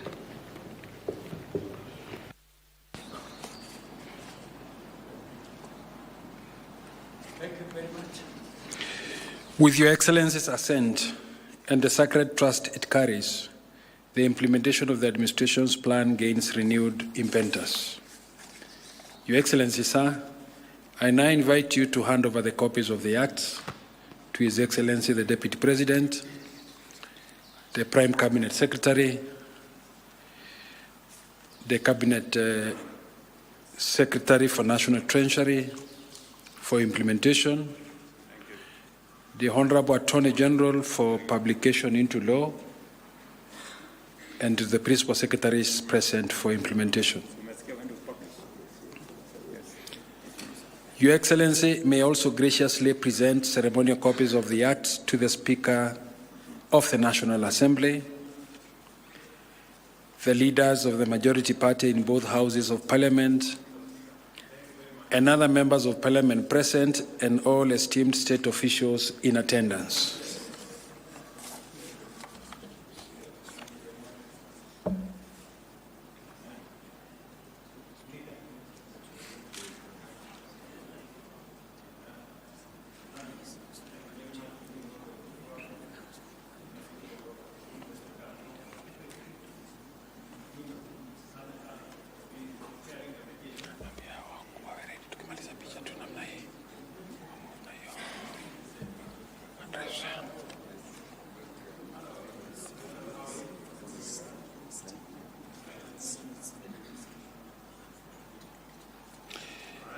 Your Excellency will unveil and display an open ceremonial copy of the acts, while other state officials shall bear closed copies.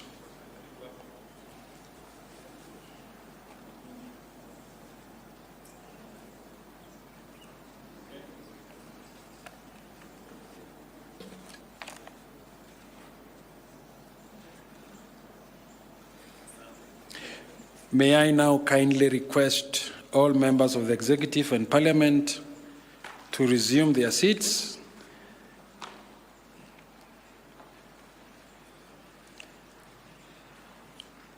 And whilst remaining standing, join me in welcoming His Excellency the President.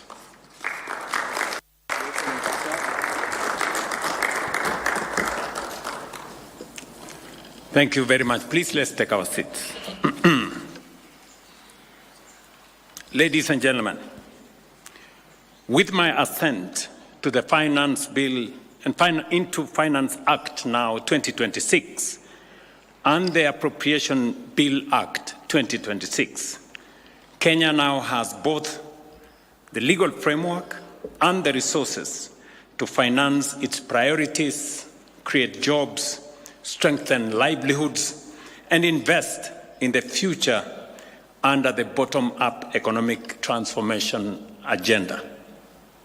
Budget is more than an accounting exercise.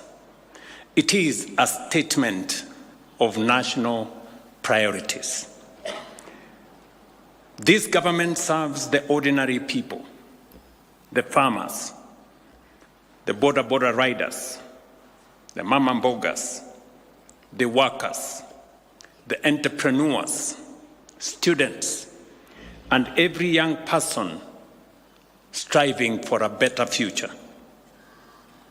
Let me begin with the Finance Act, which has sparked an important national conversation about taxation, fairness, and development.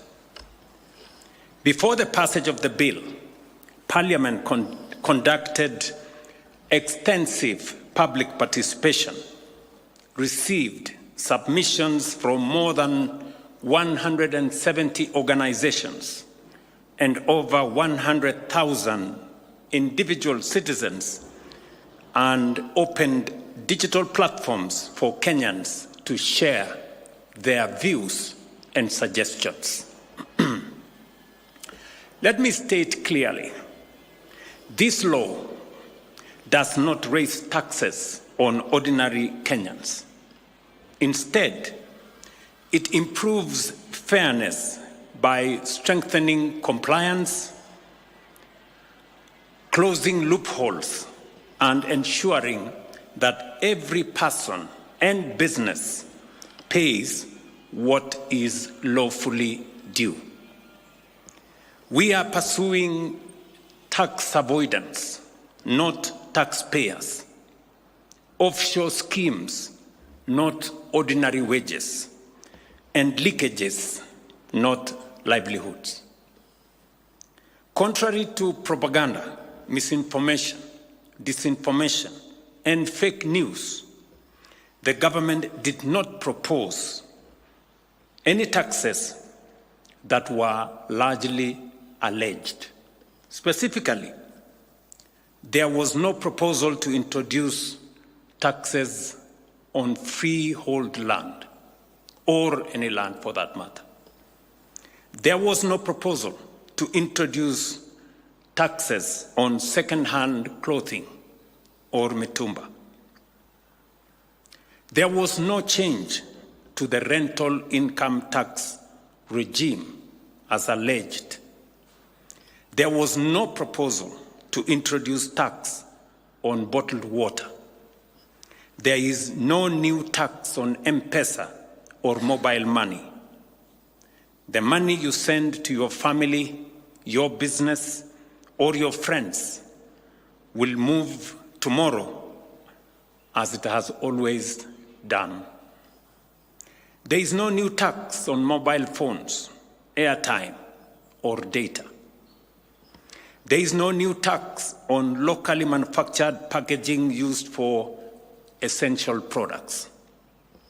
The Finance Act also supports livelihoods and growth through incentives for motorcycles, electric passenger buses, electric bicycles, solar batteries, and locally assembled mobile phones, making innovation, clean energy, and opportunity more accessible to many Kenyans. To protect our sugar industry, the Act increases duty on imported sugar from Kenya shillings 7 shillings and 50 cents to 40 shillings per kilogram, safeguarding 17 operational factories, sugar factories that is in Kenya, and the livelihoods of 2 million farmers and 10 million Kenyans who depend on the sugar sector. A 6-month tax amnesty. A 6-month tax amnesty will waive penalties and interest on outstanding tax obligations, allowing taxpayers to regularize their affairs while improving liquidity in the economy, in their businesses, and in government. Mortgage tax benefits previously available through banks have now been extended to borrowers from registered microfinance institutions, enabling them to enjoy the same relief that has been available to borrowers in banks.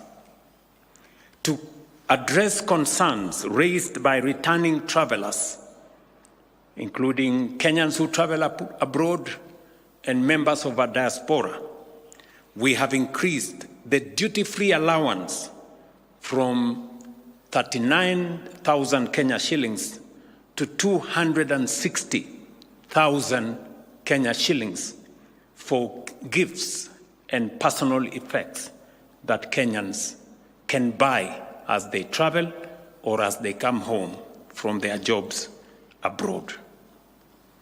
To progressively reduce our debt burden, projects undertaken through public-private partnerships and our new National Infrastructure Fund will now benefit from reduced taxes, lowering delivery costs, accelerating implementation, and improving efficiency. This is what a fair tax system looks like. One that protects the vulnerable, rewards enterprise, promotes compliance, and shares responsibility fairly. The true measure of a budget is not what it collects, but what it makes possible. This budget invests in people, productivity, and prosperity. Ladies and gentlemen, education receives the largest allocation in this budget. Kenya shillings 784 billion, up from 526 billion in 2022, has been allocated by this budget. This investment reflects a simple belief. Every child deserves the opportunity to learn, to grow, and to succeed. To honor our commitment to teachers on contract, 20,000 teachers will transition to permanent and pensionable term, as has been provided by this budget. In addition, we will recruit a further 24,000 teachers, bringing the total number of teachers hired under this administration to 124,000 teachers. I had made a commitment of 116,000 teachers.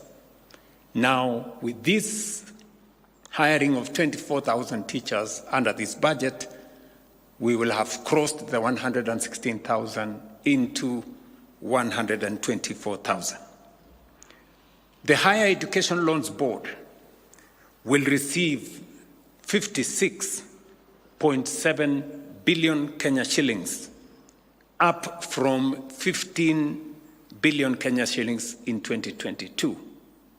And this is in recognition of what I have gathered as I moved throughout the country, listened to many students in our TVET and universities, that they needed additional money to fund their education. We have also allocated 40.4 billion shillings for university, KMTC, and TVET scholarships, and a further 6.6 billion to settle universities' lecturers' arrears that has been very long standing. As a result, KMTC students are now eligible to apply for Higher Education Loans Board funding. This was not the case in the past, but now, as I went around, specifically when I was at some point in Kisii, I remember one of the student leaders coming to me and telling me, Mr. President, we are as good as students in college as those in Tibet and as those in universities. I'm happy that I can respond positively to that student leader. Funding for free day secondary education and junior school capitation has increased to Kenya shillings 84.6 billion from 52 billion shillings in 2022, while 7 billion has been allocated for free primary education. We have further provided 1.5 billion for examinations, as I have just signed here today, and another 9.9 billion for the administration of national exams going into the future. To support 2.8 million vulnerable learners, Kenya shillings 3 billion has been allocated for our school feeding program to keep more students in class. And I want to commend counties that are partnering with us in making provisions for support of this school feeding program. Under the competence-based education program, Kenya shillings 15 billion will be invested in classrooms, laboratories, and STEM education, particularly in underserved areas. Kenyans will remember that one of the biggest challenges that we encountered when we came into office was shortage of learning spaces. So far, we have built 23,000 classrooms. These 15 billion Kenya shillings allocated under this budget will enhance more classrooms, more laboratories, specifically 1,600 laboratories that will be built, especially in marginalized and underserved areas. In health, this act increases funding by Kenya shillings 43.1 billion shillings from last year, from 132 billion last year to Kenya shillings 175.5 billion this year. Primary health care will now receive 19.1 billion. As a result, let me state this very clearly, that no Kenyan should pay for outpatient services at dispensaries, health centers, and sub-county health facilities in any social health authority accredited, public, private, or faith-based hospitals. Let me make this very clear. We have had incidences where some hospitals around the country, public, private, faith-based, are charging citizens who go for outpatient services, yet that service has been paid for and provided by the government of Kenya. Today, I am making this absolutely clear to any facility in the Republic of Kenya that charges any citizen when they go for outpatient service, that we will shortly make it criminal for anybody to charge any citizen, because the Constitution of Kenya, Section 43, mandates the government of Kenya to provide health of the highest possible to every citizen.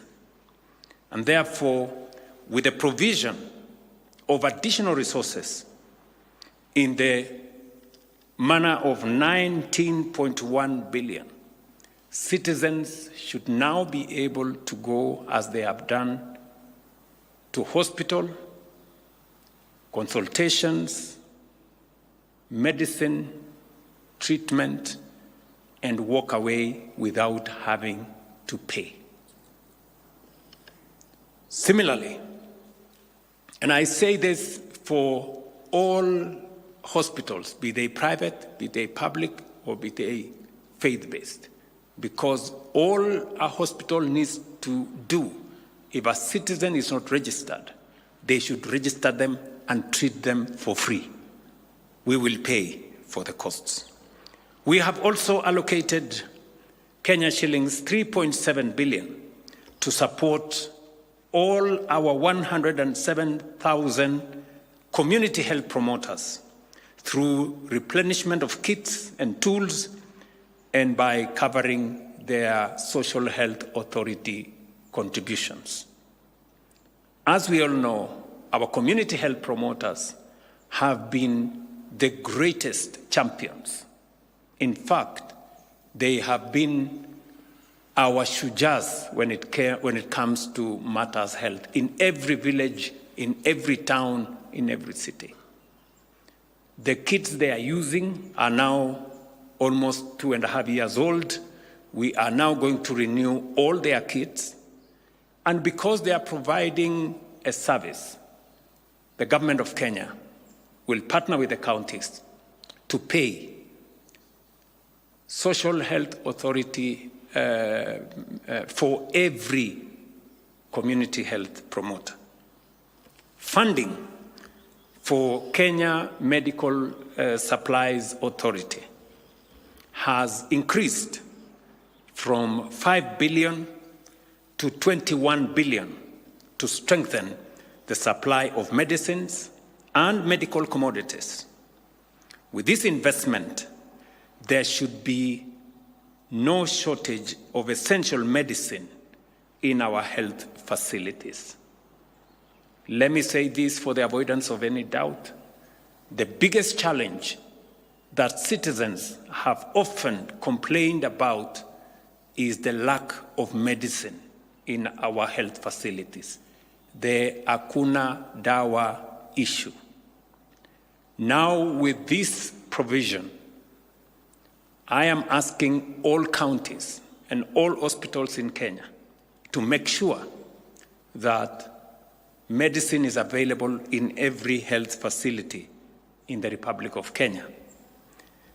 I will convene a health summit within the next 1 month to ensure that we fully realize the benefits of these resources and translate them into improved services for all the people of Kenya. Ladies and gentlemen, agriculture remains the backbone of our economy and the source of livelihoods for millions of Kenyans. Funding for the sector has therefore increased to Kenya shillings 63 billion from 44 billion last year. We have set aside Kenya shillings 20 billion for seed and fertilizer subsidies, up from no funding in 2022. Already, 6.5 million farmers are benefiting. This investment will maintain fertilizer prices at Kenya shillings 2,500 per bag, 50 kilogram bag, down from 7,000 in 2022. We are equally investing 5.4 billion in food resilience programs, Kenya shillings 2.7 billion to support farmers and workers in the sugar sector. And as citizens know, that is a sector that we have finally turned the corner with, a sector that was almost collapsing. Today, all the sugar mills are working.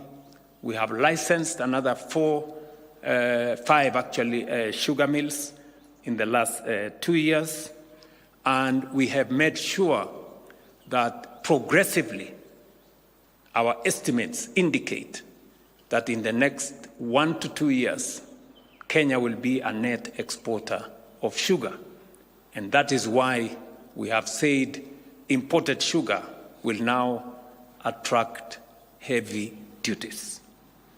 We have equally provided 2 billion Kenya shillings to waive coffee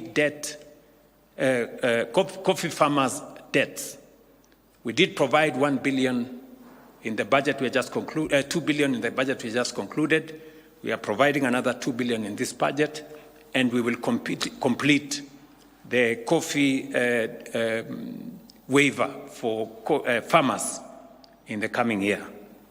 We have also provided 500 million shillings to enhance resources in our coffee cherry fund. Young farmers will benefit from a Kenya shillings 1.3 billion credit facility, while pastoral resilience and livestock commercialization programs have received 3.3 billion and 1.3 billion respectively. We have also allocated 5.5 billion to support 300,000 pastoralist farmers in 21 arid and semi-arid counties through cooperatives and market access initiatives. Additional investment will expand access to milk coolers and value addition equipment in the dairy sector. We're already negotiating and in final stages of an additional 650 milk coolers and value addition equipment for our dairy sector. To support rural industrialization and value addition, we have provided 3.85 billion to county aggregation and industrial parks to complete ongoing projects and to operationalize completed facilities with common user facilities. We have already 16 county aggregation and industrial parks that are complete, and we have provided in this year's budget money for their operationalization, money for equipment, money for common user facilities, so that locally produced products can now be processed, value added, before they go into the market.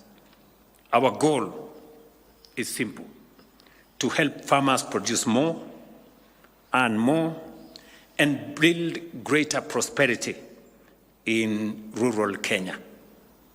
We are equally committed to empowering women, young people, and grassroots communities, with nearly 110 billion committed to programs that will expand opportunity and strengthen livelihoods.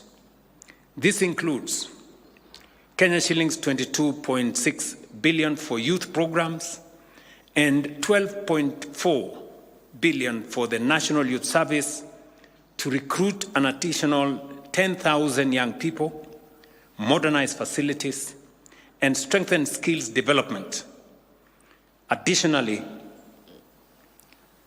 we will be funding with other partners Kenya shillings 6.5 billion for classrooms, workshops, and hostels to accommodate an additional 50,000 recruits in our National Youth Service.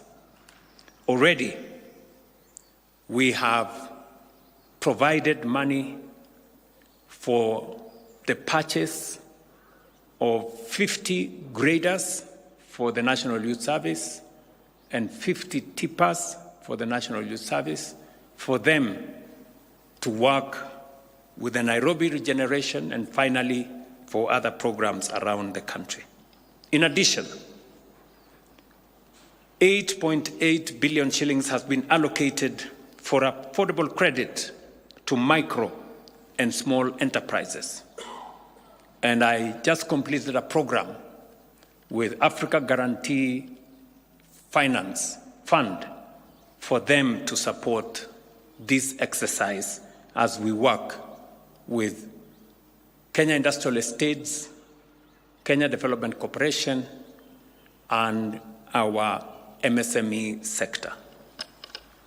Kenya shillings 5.3 billion for the Nyota program and Kenya shillings 2 billion for paid internship is part of the resources that we have made available.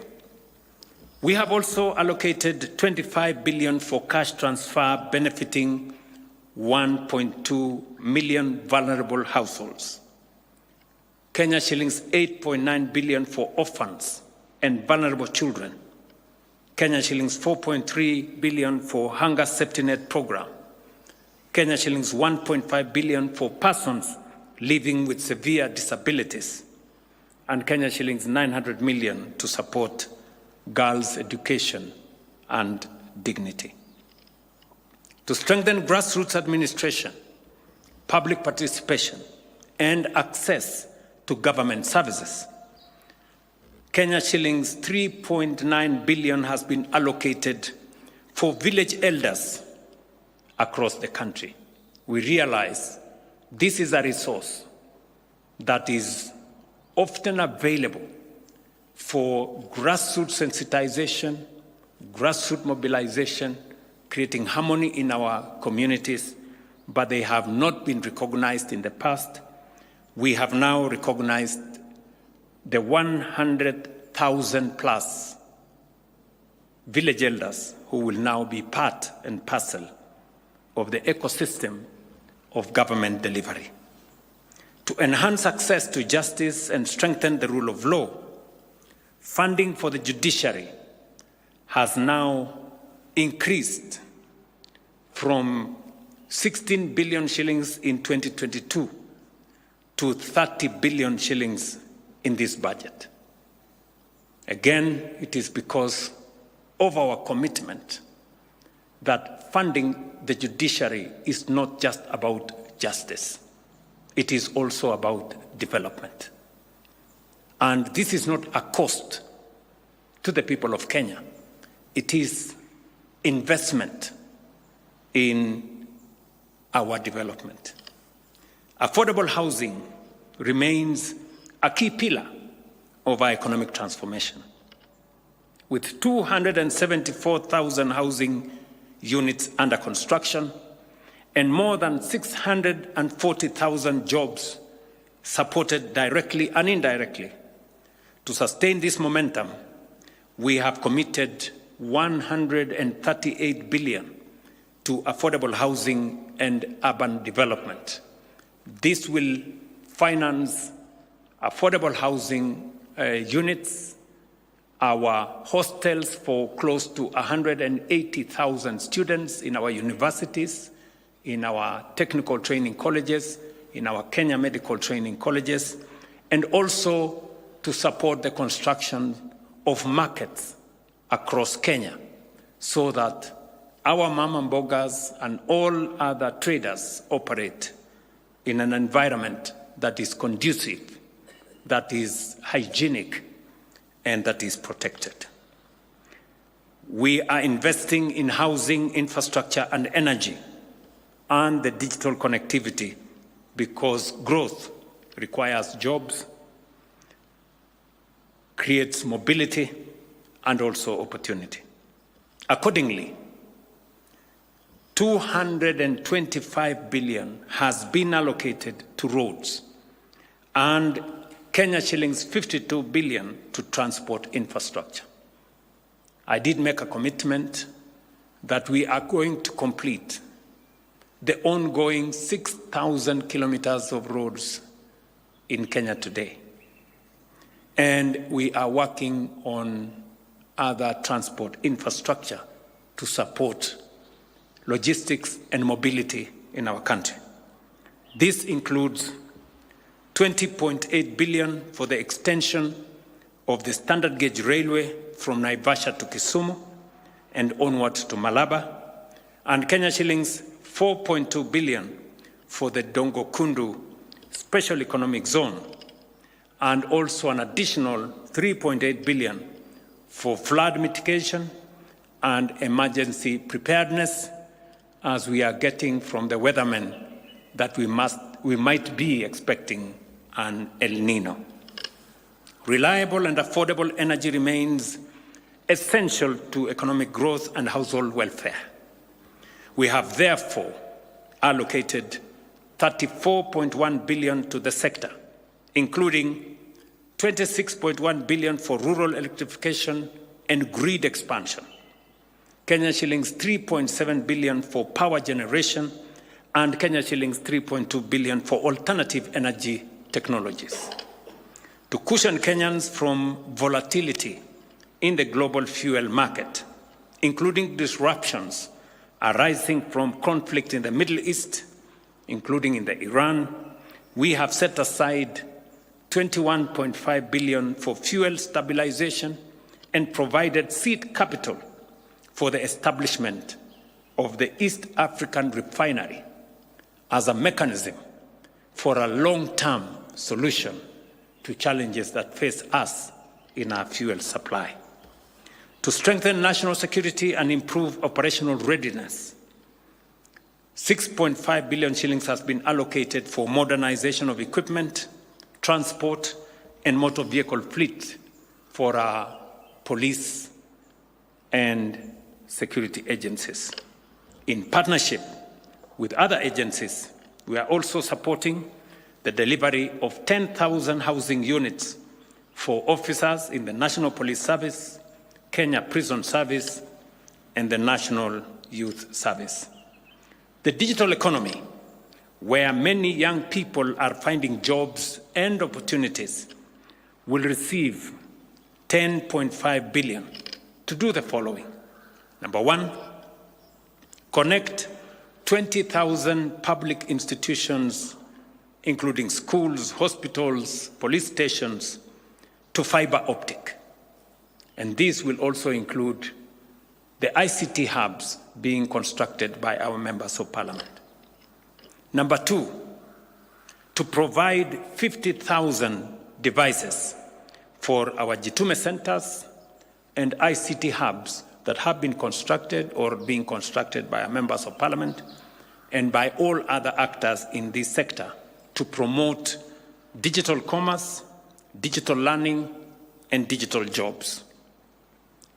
Number three, to digitize 12 government departments and agencies to make government services much more accessible, much more affordable, and easy to be accessed by citizens.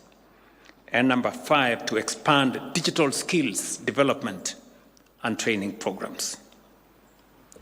On water, sanitation, and environmental protection, we will spend 112.4 billion Kenya shillings, including funding for the completion of major projects such as Umar Dam in Kitui, Sioi Murunj Dam in West Pokot, Thwake Dam in Makueni, and Mwache Dam in Kwale. This will also include 25 other water projects that are now in the process of being advertised across the country, and we are going to give you a list of those projects. In the blue economy space, investments will include completion of a Center of Excellence in Kabonyo, Kisumu County, Namaret in Shimoni, Kwale County, the operationalization of Shimoni Fish Port in Kwale, the completion of 15 fish landing sites and markets at a cost of 1.5 billion shillings, the establishment of search and rescue center in Kisumu, the acquisition of rescue boats, both in Lake Victoria and in the Indian Ocean, and the provision of 272 fishing boats for our fishermen. This will also include a ferry service that will be made available in Likoni, one in Lake Turkana, and the other one in Lake Victoria. That money has already been provided for. To strengthen Kenya's position as a global sporting nation, 26.4 billion has been allocated to complete 39 sports stadia in Kenya. Prepare for AFCON in 2027. Reward our outstanding sportsmen and women who represent Kenya on the international stage, and support sports competition and tournaments nationwide. We have also allocated 14.2 billion for the completion of the Bomas Convention Center, and will work with counties to identify and develop signature tourism sites and products supported by marketing initiatives with the aim of moving our tourism arrivals to 5.2 million by 2028 and close to 1 trillion shillings in revenue, up from where we are today. This year, we reached a mark of 2.7 million tourists, and we raised close to 500 billion from the tourism sector. Taken together, these investments reflect a government focus not only on managing the present, but also on building a stronger future. A future with more jobs, more opportunities, better services, and shared prosperity for all of us. Ladies and gentlemen, nation building is work in progress. But I can say with confidence, the foundations are stronger, the direction is right, and the results are becoming increasingly clear and visible. I have said before that Kenya will become a first world nation within a generation. Some hear ambition. I see possibility. Every serious plan must be financed. Every transformation must be funded. And every national aspiration must be backed by action. That is what this budget does. It invests in our children through education, in our families through healthcare, in our farmers through agriculture, in our youth through jobs, enterprise, and skills, and in our future through infrastructure, innovation, and the prudent utilization of public resources. The ultimate measure of this budget will be the opportunities it creates and the lives it transforms. History does not reward pessimism, cowardice, and indecision. History rewards the courageous, the resilient, the builders, and those who refuse to surrender their future to doubt, division, or fear. That is the task before us: to build a stronger economy, create more jobs, to expand opportunity, to protect the vulnerable, and to ensure that prosperity reaches every part of our republic. I did make a commitment to the people of Kenya that the old exclusive development paradigm is gone.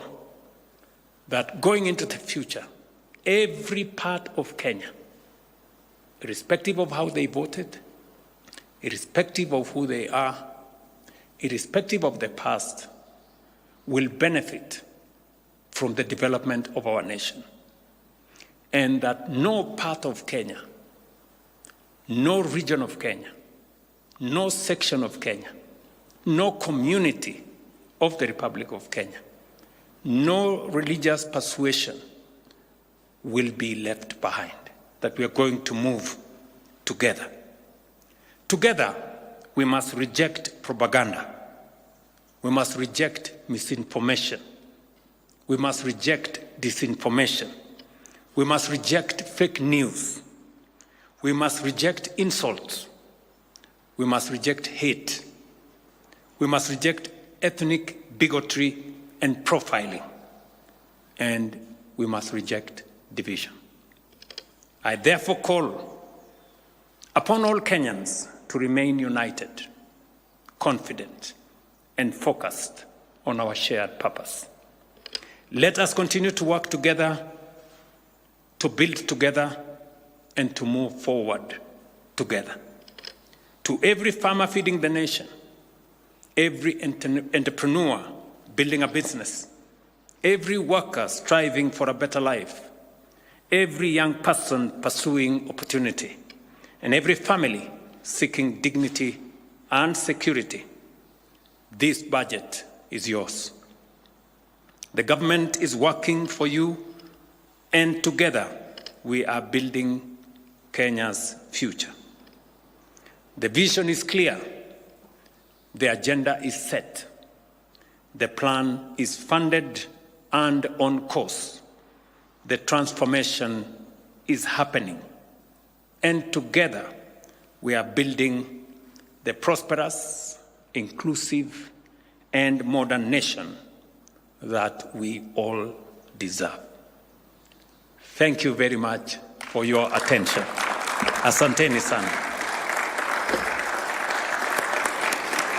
Okay. Thank you. Thank you, good people.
hazina nyingine ya equalization. Hapa Mheshimiwa Spika, ni kusisitiza tu ya kwamba hazina hii ikaweze kuwafikia hata wale watu wadogo, wale wavuvi wa chini.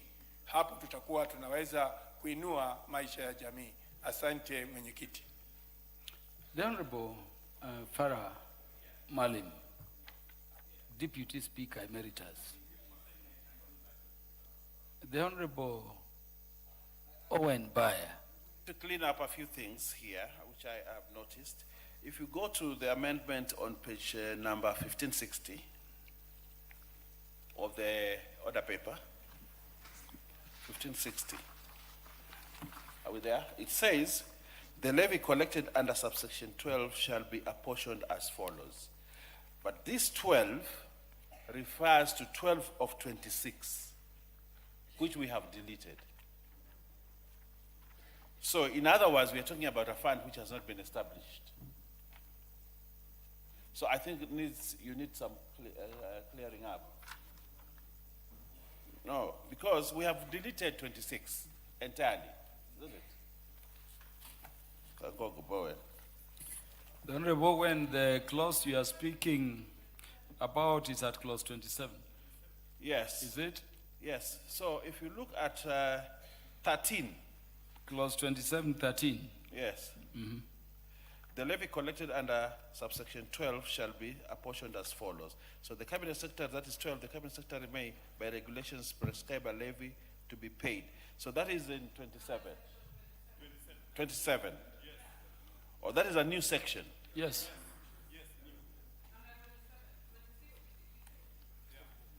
Okay. So this is a replacement of... oh, okay, I agree. The entire... the bill be amended by deleting clause 27 and substituting therefore with the following. So it is the substitute, yes. Not a new clause, a substitute. Okay. Yes, honorable members, I now put the question that clause 27 be amended as proposed.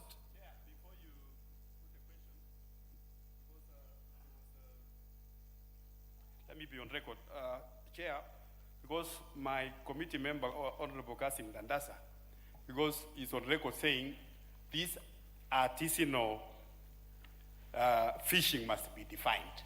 I just want to inform the Honorable Kasim, Honorable Chair, that there is on a the definition part 1, in clause 2. Preliminaries, on the preliminary part 1, it is clearly defined. The artisanal fishing, the additional fishing vessels, so it is there. It is clearly defined. So the 10% goes to those defined here by the bill. Yes, and Honorable Kasim will be dealing with that part of the bill later on. Towards the end. So, honorable members, with that understanding, yes, the Honorable Farah Malim. Chair, my position is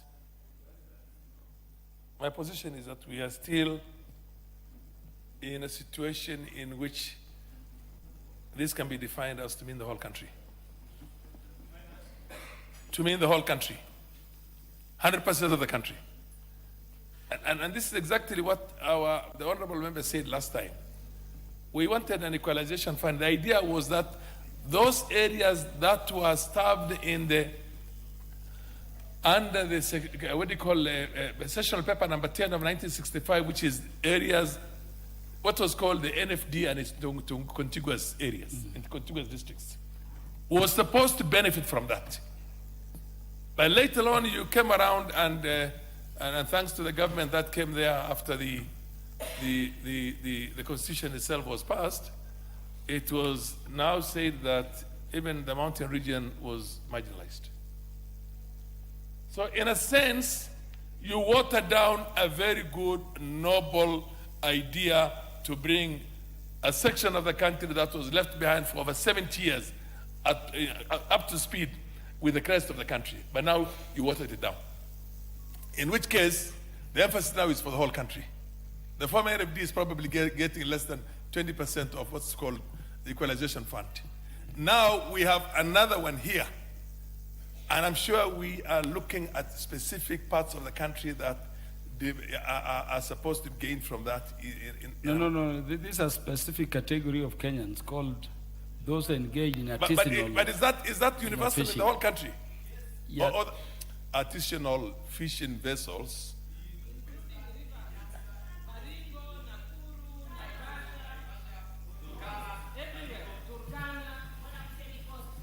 It is the kind of fishing as defined, Honorable Farah, in clause 2 of the bill. But your point is made. I don't want to get into, look, let's see.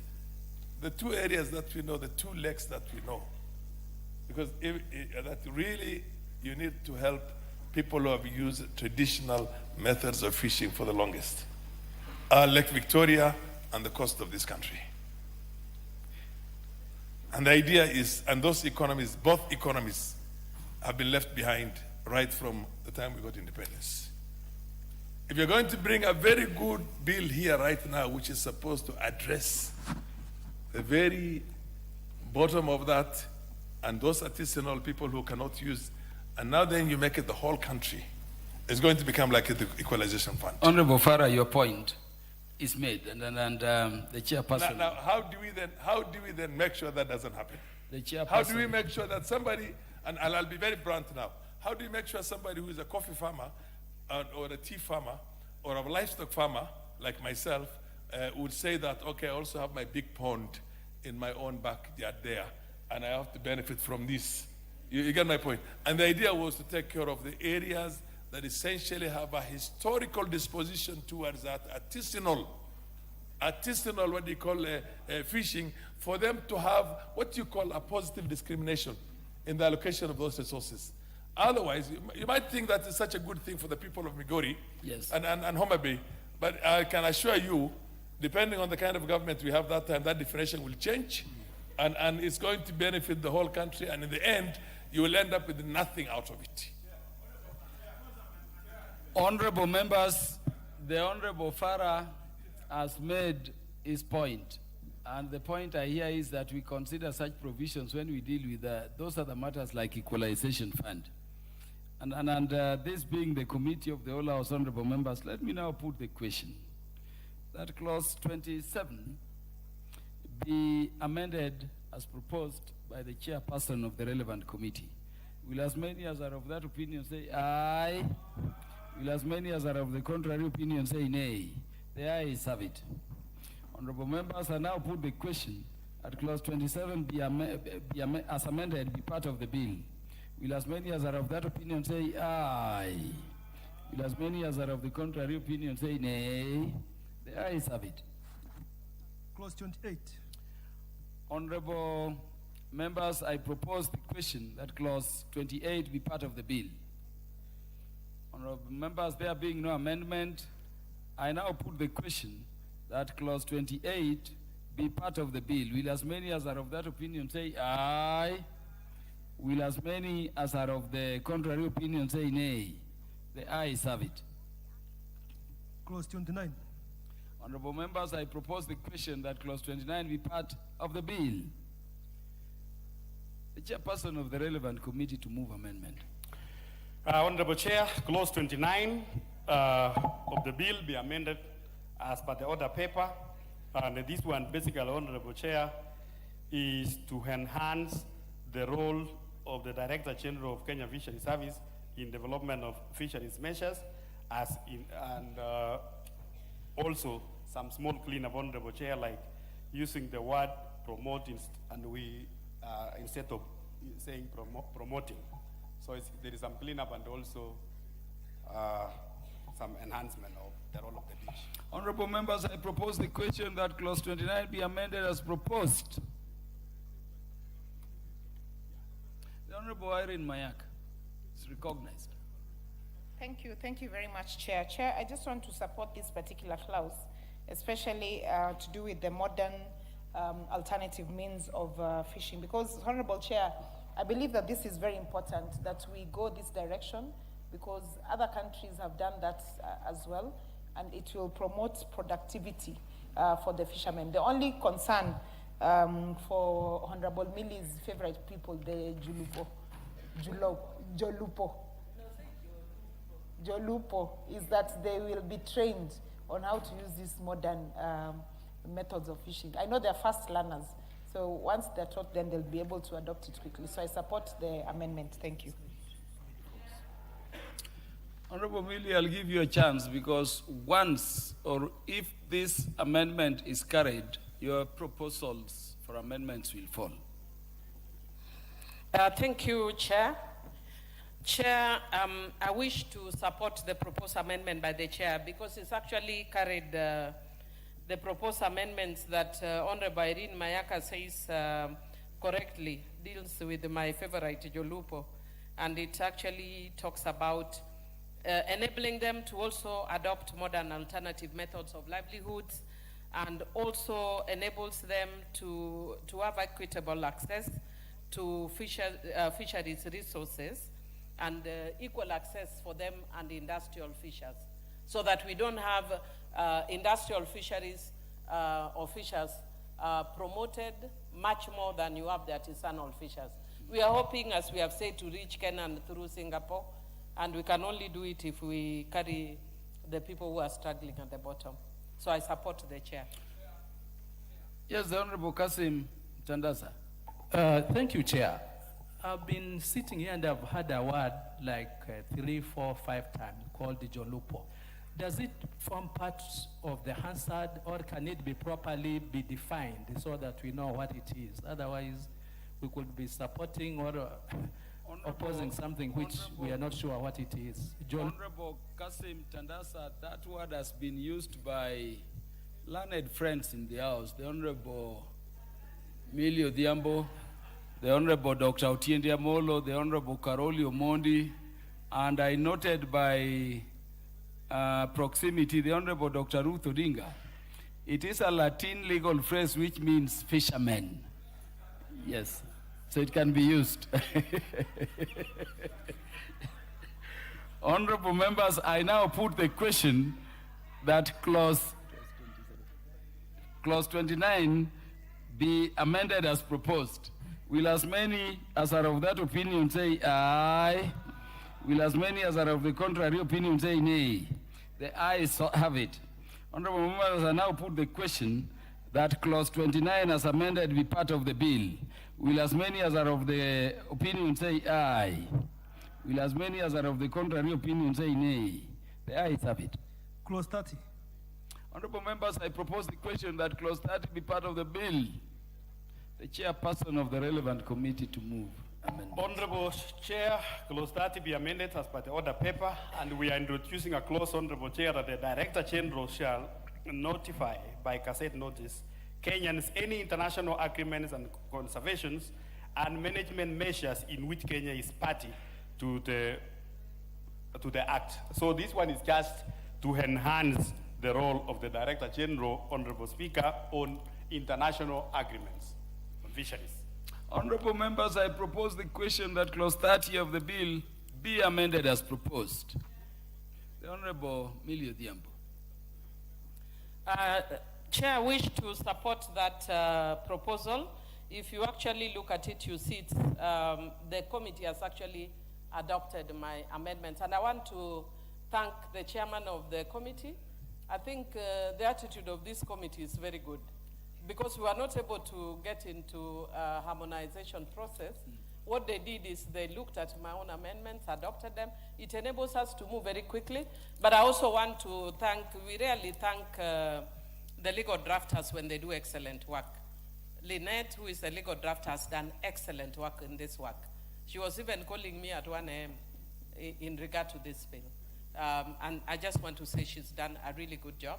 Even when I was struggling with the drafting, because we are so busy sometimes, she's given me excellent drafting words.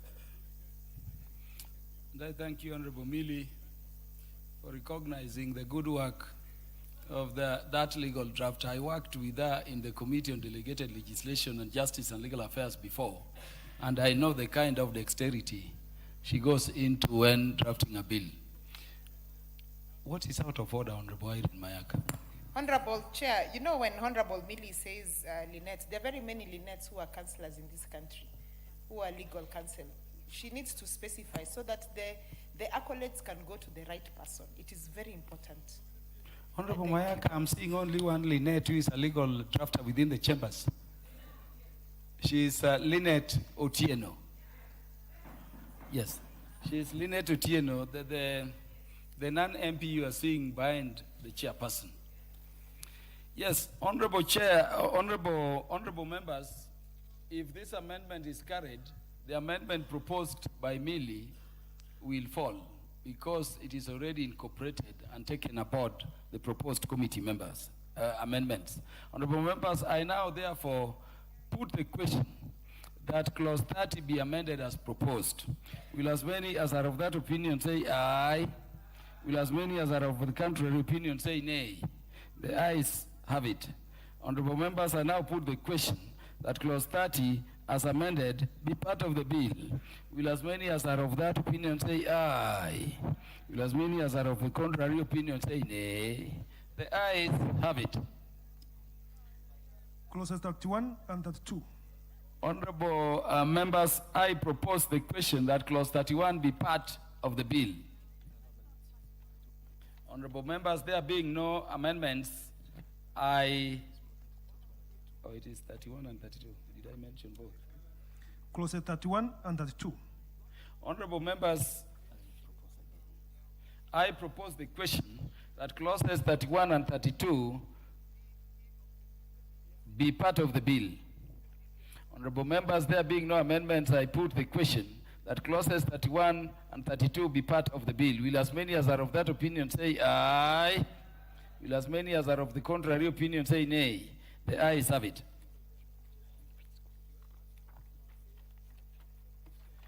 Honorable members, permit me to welcome students from a number of institutions visiting the National Assembly in both the Speaker's Gallery and the Public Gallery.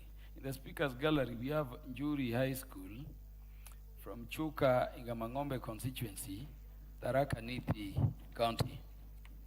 In the Public Gallery, we have MCK Bishop Mtamburi School from Imenti Central, Meru County. We also have Red Rose Primary School from Kibra constituency, Nairobi City County. And we have Chania High School from Watate constituency in Taita Taveta County. The students, their teachers and guardians are welcome to the National Assembly to observe the proceedings. You are in the House when we are transacting what you are taught as Committee of the Whole House. At the Committee of the Whole House, we read a bill word by word, punctuation by punctuation, paragraph by paragraph, and if there are amendments required to be made, they are made. provided that all those amendments are agreed to by the members. And the decision of members is when a question is put and they vote either way. You are welcome to observe proceedings, and we wish you well on your learning tour. Clause 33. Honorable members, I propose the question that clause 33 be part of the bill. The chairperson will move amendments. Yes, Honorable Chair, I propose that clause 33 be amended as per the order paper. And the Honorable Chair, the substantive bill reads, each county may develop their fisheries management plans. What we are saying shall. And this one, Honorable Chair, is to ensure sustainable management of fisheries resources, and the county governments should be empowered to establish their respective fisheries plans. This process can be aligned with the national objective while adhering to the constitution provisions under Article 6 of Article 2, Article 186 and Article 189, which emphasizes on the cooperation between the national and the county governments, and the amendment also makes it mandatory for the counties to develop their management plans. Honorable members, I propose the question that clause 33 be amended as proposed. Honorable members, yes, the Honorable Kasim Tandasa. Thank you, Chair. This, I think the wording may, from my understanding, was meant to apply to those counties which have fishermen or have fisher folk. They have lakes, they have the ocean, but when you say each county shall, would this mean that even a county, and I know there are counties where they don't have fishing at all, must also come up with their management plans? The Honorable Dr. Otiende Amolo, Senior Counsel. Chairman, I would support this amendment for two reasons. Oftentimes, and especially when it comes to county government, whenever you give them a discretion, that discretion is used in omission, because most counties want to allocate their monies for certain things for reasons that most of us know. But secondly, my understanding of shall here, what is required of each county is to develop fisheries management measures. The extent that you do it will now depend on the level of fisheries participation.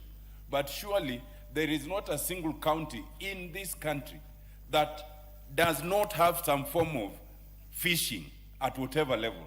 And therefore, I think the shall here does not compel you to do it in a major way, the way perhaps Mombasa or Kisumu County or Homa Bay would do it, but you'll do it because you have to do it, commensurate to the level of participation. I support it. The chairperson. Yes, I want to inform my member, the Honorable Kasim Tandasa, Honorable Chair, that if you go to counties which were traditionally not fishing counties like Kirinyaga, Nyeri, Kiambu, including even where we come from, the pastoralist areas, the aquaculture now is the main thing in those counties, which were traditional, they were not fishermen. So we are saying that the counties, they need to come up with their own development plans in also aligning with the national law, which we are doing it this afternoon. Thank you, Honorable Chair. The point is made. Honorable members, I now put the question that clause 33 be amended as proposed. Will as many as are of that opinion say aye? Will as many as are of the contrary opinion say nay? The ayes have it. Honorable members, allow me to put the question that clause 33 as amended be part of the bill. Will as many as are of that opinion say aye? Will as many as are of the contrary opinion say nay? The ayes have it. Clause 34. Honorable members, I propose the question that clause 34 be part of the bill. Honorable Chair, I propose that clause 34 be amended as by the order paper, and this is just correcting a cross-referencing error, Honorable Chair, which we are referring number 39 instead of 38. Yes, honorable members, I propose the question that clause 34 be amended as proposed. Honorable members, I now put the question that clause 34 be amended as proposed by the committee chairperson. Will as many as are of that opinion say aye. Will as many as are of the contrary opinion say nay. The ayes have it. The Honorable Millie, you have an amendment. Please move it. Chair, I wish to drop my amendment that having looked at it again, I realize that what it seeks is to encourage the counties to take recommendations made by the Director General. At first, actually, when I looked at it, it looked like it was compelling them, which would go against devolution. But it doesn't, it just says it to take into consideration. When you take in consideration, you may take or leave. So it's okay. I'll drop it. Yes, with the amendment proposed by Honorable Millie having been dropped, Honorable members, I now put the question at clause 34 as amended be part of the bill. Will as many as are of that opinion say aye? Will as many as are of the contrary opinion say nay? The ayes have it. Clause 35. Honorable members, I propose the question that clause 35 be part of the bill.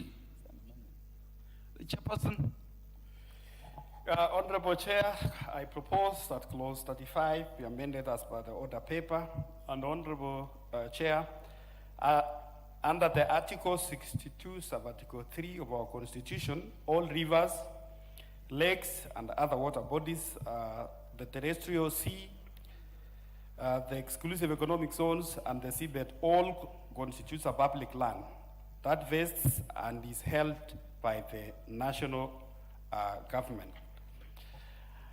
And as such, Honorable Chair, where the management plans conflict with the respect of those resources, the national government shall prevail. Additionally, under the article...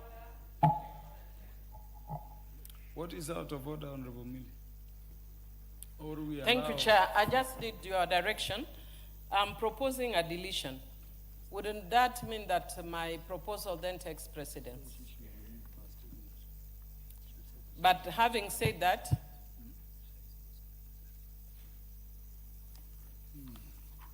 Chair, I just wanted your direction that when I propose a deletion, then my proposal should take precedent. But having said that, and knowing that the committee is actually proposing a tribunal and other measures of conflict resolution, I wish to say that I'm dropping my amendment. Thank you, Honorable Chair. Let us, in terms of procedure, allow the chairperson to move his amendment first. So I was saying, Honorable Chair, where there is a conflict in respect of these resources, the national government should prevail. And additionally, under the Article 191, sub-article 3B, and 191.3, sub-article C, sub-article 6, the national government laws should prevail in this instance. So that is the input of that amendment, Honorable Chair. Honorable members, I propose the question that clause 35 be amended as proposed. Honorable members, I put the question that clause 35 be amended as proposed. Will as many as are of that opinion say aye? Will as many as are of the contrary opinion say nay? The ayes have it. Honorable members, I put the... Yes, Honorable Millie. Honorable Millie, the consequence of that amendment and following what you said is yes, I just wanted to say for record that I have a proposed new clause 35A. I'm not dropping that one. Just for record. Yes, but... under the new clauses, but yes. Your Just for record. Yeah. Your amendment at clause the other 35 amendment I have dropped. is withdrawn. Yes, yes. Yes. So, honorable members, I now put the question at clause 35 as amended be part of the bill. Will as many as are of that opinion say aye? Will as many as are of the contrary opinion say nay? The ayes have it.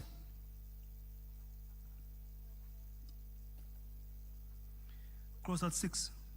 Honorable members, I propose the question that clause 36 be part of the bill. Chairperson.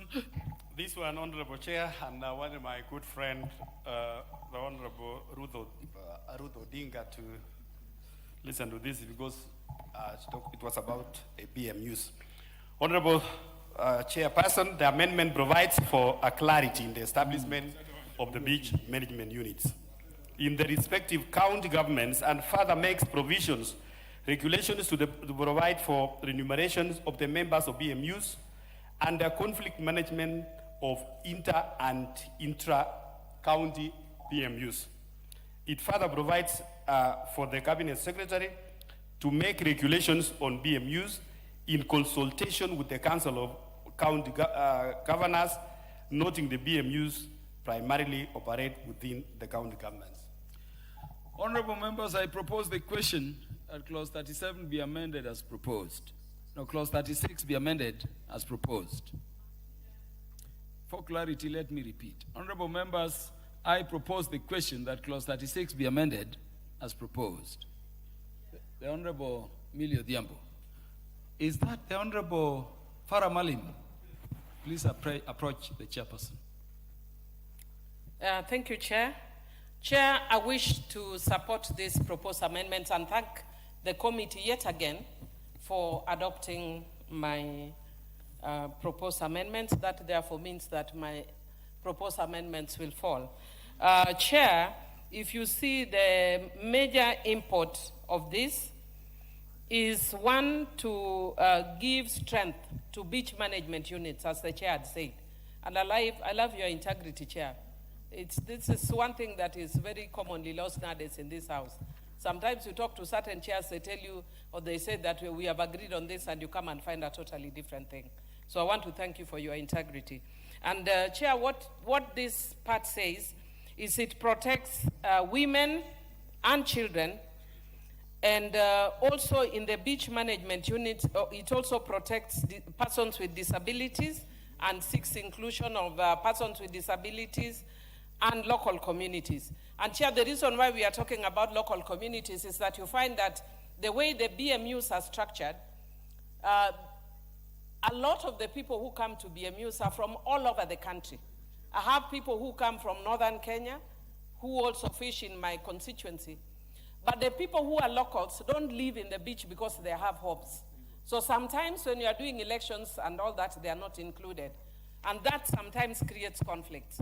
So we want to deliberately include also the local communities or local villages in the BMU so that they are part and parcel of the BMUs. Chair, the other thing that I would want to request the chair of the committee to consider further amending, which I'd put in my amendment, but I saw you did a further amendment, is a record of members and residents of the beach management unit showing the national identification numbers or other officially recognized form of identification. If you can kindly remove the word for foreigners. Because once people are in a BMU, they are not foreigners, they become locals. When you use the word foreigners in my constituency, it has a negative connotation. So if you can remove it. But the reason why we need identification, Chair, is you find that we have had cases like which were being recorded here earlier. A person in one beach management unit kills another resident. And once they kill the resident, they disappear. When they are being looked for, you are told the name is one boy. Now the whole country you are looking for one boy. Who is one boy in the whole country? But if you have the identification, so that the identification tells you this person comes from either Siaya, Kochia, Sugoi, or whatever the place they come from, then we can relate, we can go back to their area chiefs to look for them when they have murdered. Because some people, Chair, have formed the habit of moving from beach to beach, committing crimes. Some of them sexually abuse children. Some of them kill widows. Some of them, they do all manner of horrendous things. And they spoil the name of fishermen. So the reason we want that identification is not so that we identify foreigners, no. We want it so that we know who is in the BMU for purposes of accountabilities. A lot of the chairmen of BMUs have told us that when they try to do it without law or regulation, some people resist. But as I've said, when somebody murders, we can't identify them with the name Bobby or Boy or One Boy. No, we need your name. Thomas Onyango, Wycliffe Otieno, what is your name? Which home do you come from? what's your ID? Who is your chief? Yeah, Honorable. And the chair, sorry, one other thing I want to add. Recently, even in one of the island, the Ringiti Island, some of the people come there and live and die at 95 years. And when they die, nobody knows where they come from because they become local. So one of them we recently took back to Lillian Gogo's constituency. My own office had to go looking and to discover. Then they say, oh, this person, we actually thought he had died because nobody knows. Some of the fishermen, once they go for life. So what we need to know is when you come there, who are you? But for purposes of, in case of any tragedy, we know where to take you back to. Yes, and Honorable Millie, the information I wanted to give you is that your concern appears to be addressed in clause 41, or could be addressed there. Yes. If they could remove, I was saying I'm actually okay with the amendments as proposed. I'm only encouraging that they remove the word for foreigners because it has a negative connotation. In my constituency, it is called Welo. We don't have Welo. Once you are in my constituency, you are a member of my constituency. We don't have foreigners. We have residents of Suba North. Before I give, because I've seen the honorable, before you give honorable... You have no power to give anybody the mic. To inform Honorable Millie Odhiambo, Honorable Chair, the word foreigner here, maybe we can use foreign nationals. Because, Honorable Chair, there is some areas where we have some kind of NGOs who are supporting these small artisanal fishermen.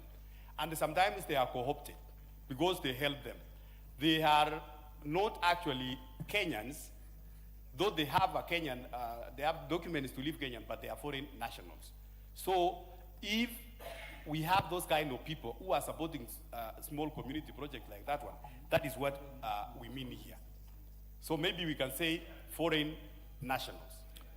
Honorable Chair, do we use foreign nationals or non-citizens? Or maybe we use a non-citizen, but we are referring to, the terminology is Honorable Chair, but we are referring to those NGOs. There are some NGOs who are not actually Kenyans, and they are supporting small-scale fishermen.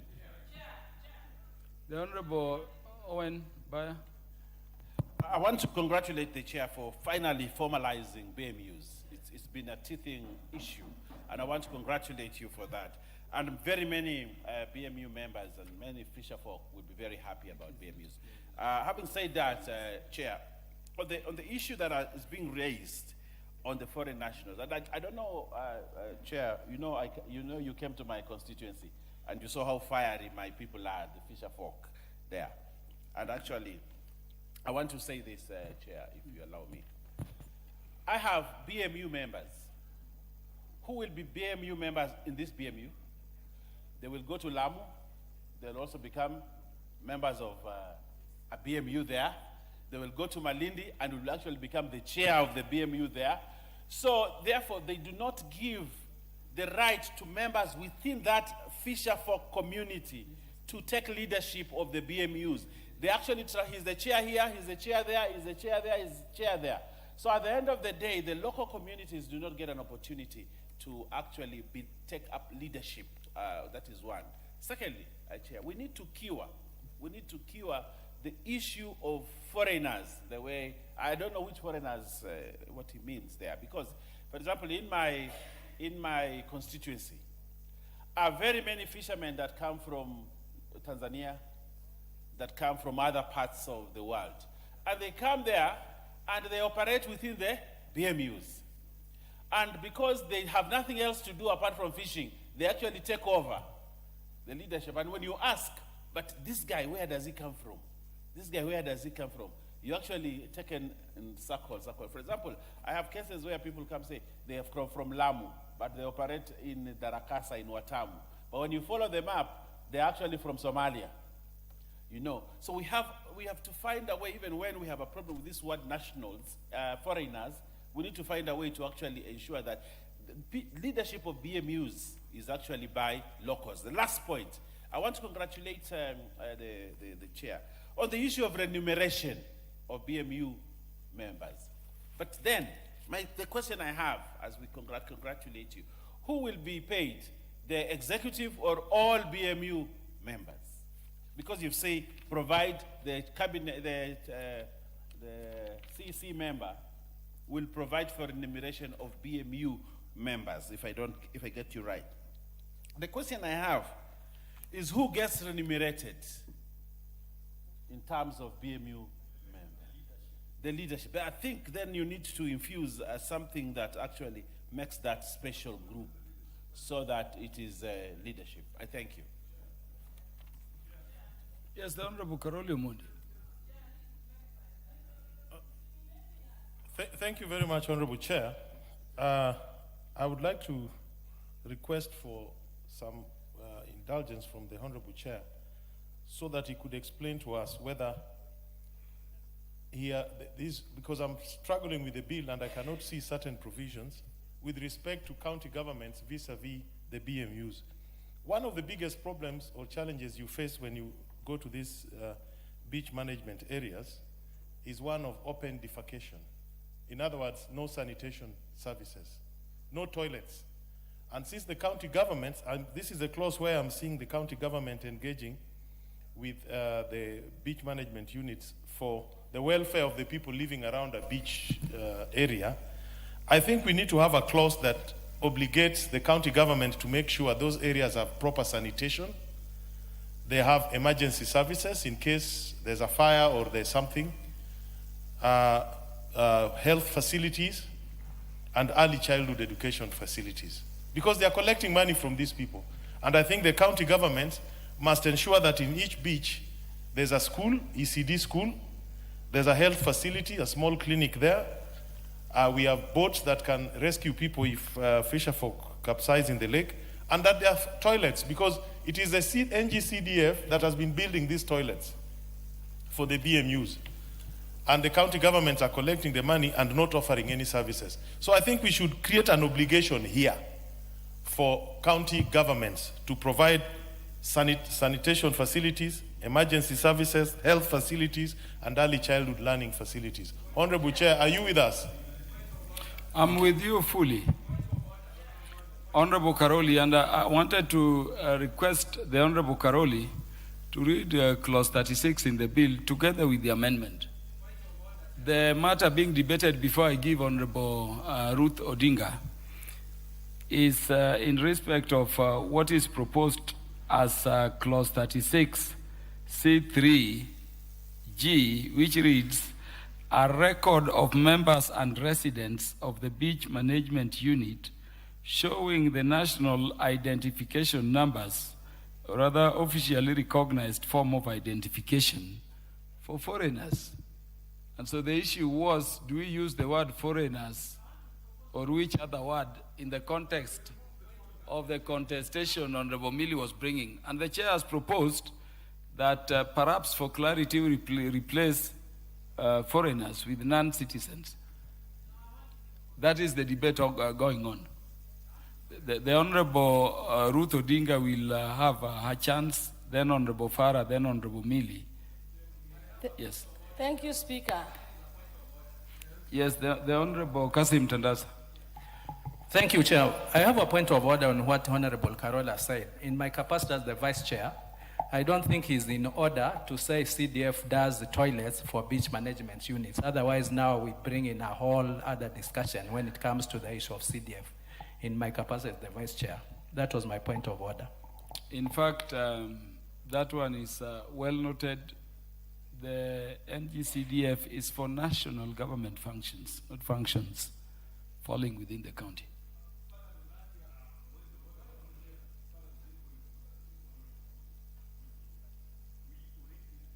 We already indicated in 33 Honorable Speaker that each county shall develop their own fisheries management measures, including conservations and everything.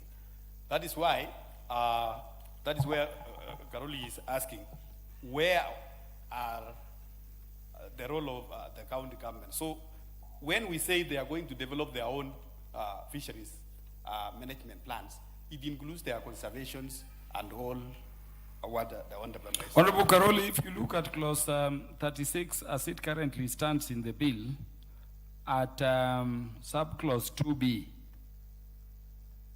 and C, could they include issues like provision of facilities of the type you're concerned Chair, about? Respectfully, I don't think they do. Because one deals with fisheries management. Fisheries management is just fisheries management. It is fishing, it is protecting the estuaries, it is processing the fish. It has nothing to do with sanitation, health facilities. No, I mean subclause 2, Under 2, C, B, C, and D in terms of the regulation making authority being given there. under B, it is just remuneration of the members of the beach management unit. No, B is minimum standards Am I reading something different? for the basic management of units.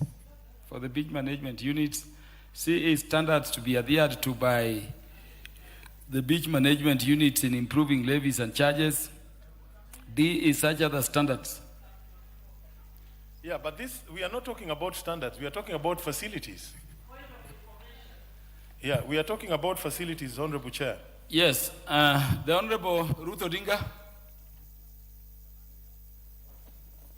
Thank you, Speaker, for considering minorities like us. It seems that there's a lot of argument just coming from around the majority in Parliament. Now, thank you so much. I want to thank you for the beach management unit. The beach management unit is actually one of the biggest issues that we have. They run the beaches, they're the prefects of the beaches.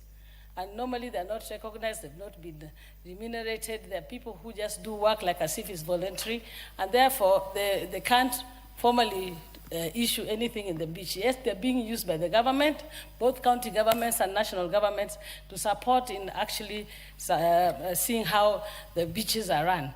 And you find that a lot of times, most of them are also just manned by men.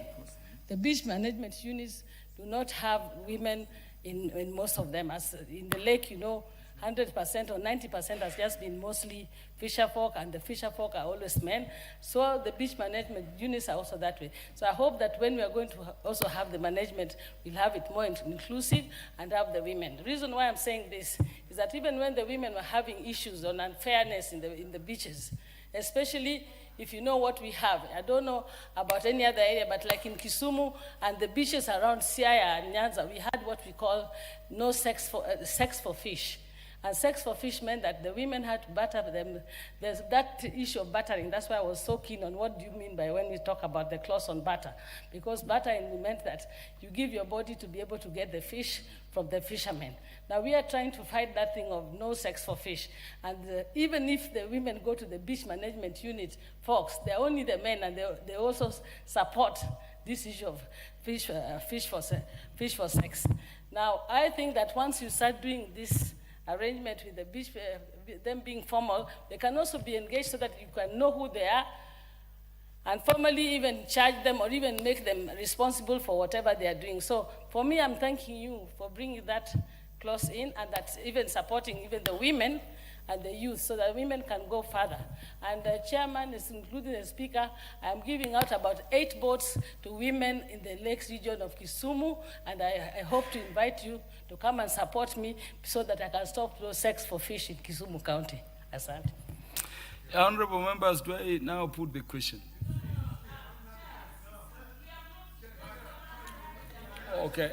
May I then? Yes, I'll give Honorable Farah, but Honorable Chair, Honorable members, I wanted to request that we make progress, and when we have comments on clause 36, let us look at what is the text of the clause and what is the proposed amendment, because we are making very good comments, but away from what the clause is speaking about. Honorable Farah. Chair, I'm just wondering, why do we have foreigners? Why do we need foreigners to manage our beaches? Why do you have to have foreigners in the beach management units?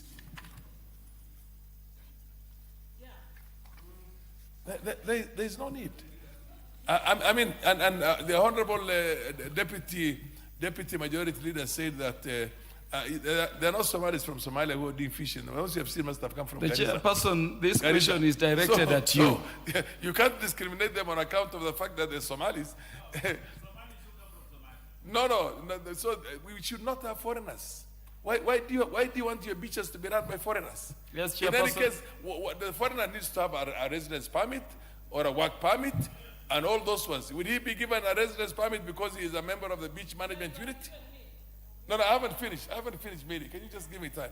Would immigration be giving somebody residence or even or a work permit because he's a member of the beach management unit in somewhere in Migori beaches? You know what I mean? So the very idea of having foreigners in there is wrong. So that amendment should be struck off. Leave it the way it is. Yes, the Honorable Millie Mabona. Thank you, Chair. Chair, maybe just to inform Honorable Farah. The Honorable Mishi Mboko, after Millie, you are recognized. Thank you, Chair. Chair, I just wanted to inform Honorable Farah that actually in my constituency, we have many foreigners, including Somalis who are not Kenyan Somalis. We have Kenyan Somalis, but we also have non-Kenyan Somalis. But we also have, there was a point in Ringiti Island, the person who was almost in charge of the island is a lady called Annette from Uganda. She's since gone back to Uganda. But what's happening, Chair, is because of the loose nature of management, there have been no clear regulation. But having said that, Chair, what I'm proposing is the language that Karoli is suggesting, which is, or other officially recognized form of identification for non-citizens. I mean for citizens of other countries, not non-citizens. So using the constitutional language, so that we are not, for Kenyans, we use the identification ID card, but for citizens of other countries who are in Kenya and who are fishing legally, actually the highest number of investors in fishing in my constituency is Somali from Kenya and Somali from out, and also... Yes, the Honorable Farah Malik. There is no Somali from Somalia doing fishing. I've been to your place there. All those Somalis you see there are Kenyan Somalis.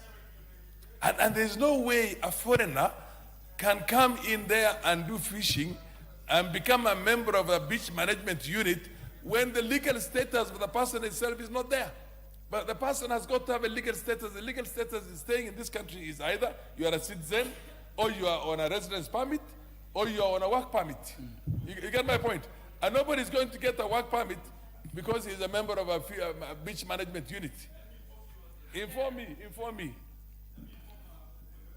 Yes, Chairperson. Honorable Chair, there are foreigners in our country who are doing legal fishing. They have been licensed to fish. But as a part of social corporate responsibility, there is about BMUs. Because before this bill, BMUs, they were not anywhere. They were just on their own. They support BMUs because the BMUs nearby. And these BMUs, what they do sometimes, they co-opt them as a member, because so that when they are having their meetings, they co-opt them because they help them with repairing of their boats and those kind of things. So by so doing, that's why we are saying, if, for instance, start foreign national and he's part of, he's co-opted. Chairperson, are you going on record? No. Are you going on record as saying Kenya licenses foreigners to do fishing in our waters? Yes. Yes.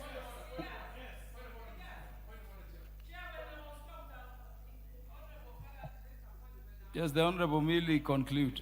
Yes, Chair. I was actually, before Honorable Father raised the point of order, I was actually going to say we have nothing against foreigners, actually, whether they are Somalis from Somali, Chinese.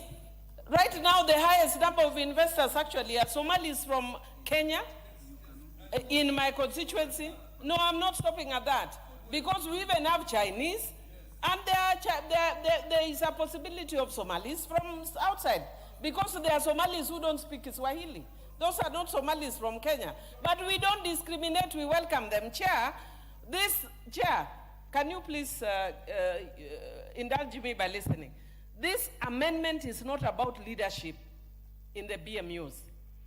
I had actually explained that the challenge that we face is just what Honorable Farah is saying. We have people who stay in those beach management units. If you go to a place like Litare Beach, during the day you think there are no people, but there are thousands of people who live there. But when they come out, because there is no record, even if somebody died, we don't know where to take them because we have no record. I've given an example of somebody who died in Ringiti Island. We took the old man to Rangwe. We didn't know who he is. So we need this record. But no, it's you who can move, because now you are the one moving this amendment. Karoli, please, if you can give the word from the Constitution. Yes, so yes. Honorable members, order honorable members. Order honorable members. Just for direction before Honorable Mishimboko has her last comment on this clause. This is what the clause is dealing with. Let me just read it for clarity so that we relate what we are commenting on to the clause. It says, the Cabinet Secretary may, for purposes of ensuring structured community participation in fisheries management, make regulations for the management of beach management units established by the county governments. And then in subclause 2, it specifies issues among which the regulations contemplated may relate to. Just that. So could you make comments aware that this is not about, properly speaking, this is not about what I see on the side note as establishment of the beach management units, but a regulation making authority in the Cabinet Secretary concerned. Yes, the Honorable Mishimboko. Asante, Mheshimiwa Spika. Mheshimiwa Spika, ni vizuri sana umetufafanulia, na niseme nimeunga mkono mageuzi haya madogo ambayo yameletwa na mwenyekiti wa kamati husika, na niseme ya kwamba ni kweli hata tukiangalia kule kwetu Pwani kama sehemu ya Msembweni pale ambapo kunaitwa Gasi, pale kuna BMU, na unaona utapata kuna wavuvi wengi ambao wanatoka katika nchi jirani kutoka Tanzania, wale ambao tunawaita Wapemba. Vile vile pia kwa Mheshimiwa Owen kule kwa Kilifi kuna wavuvi wengi ambao wako pale na wametoka sehemu ya Tanzania, wanaitwa Wapemba na wako pale, na kuweza kujua na kupata stakabadhi zao na kujua wale ambao wana uraia na wale ambao hawana uraia wa Kenya ni muhimu sana. Kwa hivyo mimi ningesema haya mambo yapo na tumeyaona kila sehemu. Kuna wavuvi ambao ni raia wa Kenya na kuna wale ambao si raia wa Kenya, na haswa kama kule Gasi, wavuvi ambao pia wanasaidia hao wavuvi wetu, kwa sababu wako na zile boti kubwa kubwa ambazo zinaweza kuvua samaki wengi, na wako na vifaa vile vya kisasa. Ni wavuvi ambao wanatoka nchini Tanzania wa jamii ya Kipemba. Kwa hivyo wanaunga mkono yale mageuzi ya Mheshimiwa mwenyekiti. Yes, the Honorable Farah Malim, lastly. Chair, we are legislating. We are legislating for generations to come. You allow Chinese and other foreigners to come and be part of our beach management units? This order, these are commercial people who are coming. They can have a corporate social responsibility with a beach management unit. They can even be invited to those meetings because these are big buyers of our fish. But you cannot put them into the policy making and the management of our beaches and be part of the beach management units. So essentially, the issue of foreigners, I do understand what Mili's concerns are. Mili is concerned that people come from, I haven't come from Garissa, but they will probably come from somewhere in Ganze. They stay in that place, they marry a Luo lady, and you never know when the person dies because you do not have anything to indicate where he came from. You have no problem. You have a problem taking him to his home area. Okay, the home area, that one, the ID cards are going to express that. You can see in the ID card his home area. So maintain the, oh no, can I just finish? You can maintain the ID cards, but to have foreigners being part of a beach management unit, this is the smallest unit. Very soon you'll be saying, we want people also to be involved in the roasting of maize, the management of that, and you will get Chinese coming in there. In any case, we cannot afford to give such a thing to people who are, you know what I'm talking about. Honorable members, let me guide. No, just take your seat. Just take your seat. You know, clause 36, if you look at the side notes, was supposed to establish beach management units and to empower the cabinet secretary to make regulations for their administration, and maybe mention a brief of the matters that will go to those regulations. Now, as drawn here, it did not establish the beach management units. And so the amendments by the chair, number one, are establishing the beach management units. If you look at is it the amendment proposed by the chair at clause 36B1A, you see the beach management units being established. Then the chair, in addition to cleaning up to ensure we have women and children, not just women, and to integrate persons with disabilities, is talking about a proposal to have a record of members and residents of the beach management unit showing the national identification numbers or other officially recognized form of identification. Now, it concludes by for foreigners. Honorable Farah is saying for foreigners ought to be deleted, chair. And Honorable Farah is saying that is so because work permits are only given for foreigners to be in the country to do things Kenyans cannot do.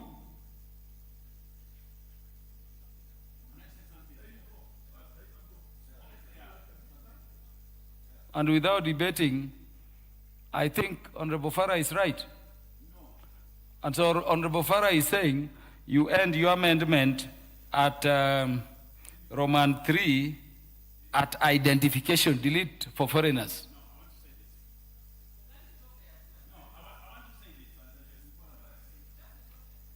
I've not given you the mic. You are granted. Thank you. The mic. You see, Chair, why do we have beach management unit? Because we want to regulate, we want to manage the fishing, we want to manage many things. Now, foreigners come.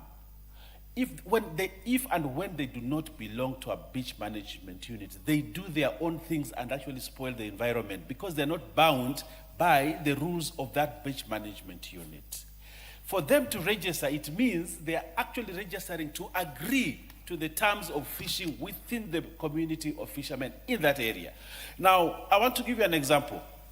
And Chair here will bear with me.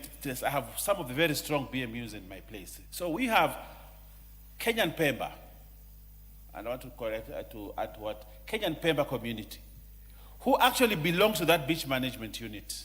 And therefore, everything they do is regulated by the beach management because they manage the beach and manage everything. What net you will use, what boat you will use, the time to go for fishing, how you clean, how you sell, all those kind of things are regulated.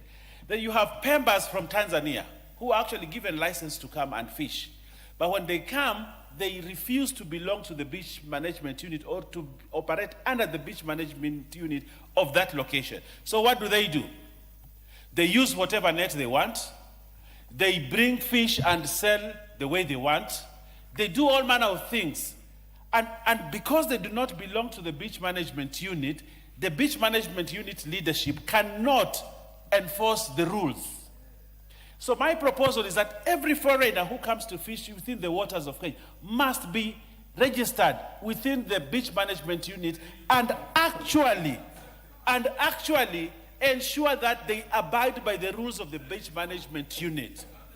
And that is why we are saying foreigners must also register for that beach management unit. If they are Chinese, when they come to Malindi, because there are very many Malindi fishing in the high waters, when they come, you know what they do?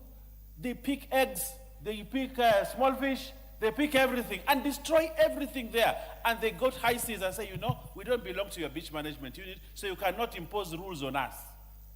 Foreigners must be registered within the beach and must operate under the rules of the beach management unit of that area.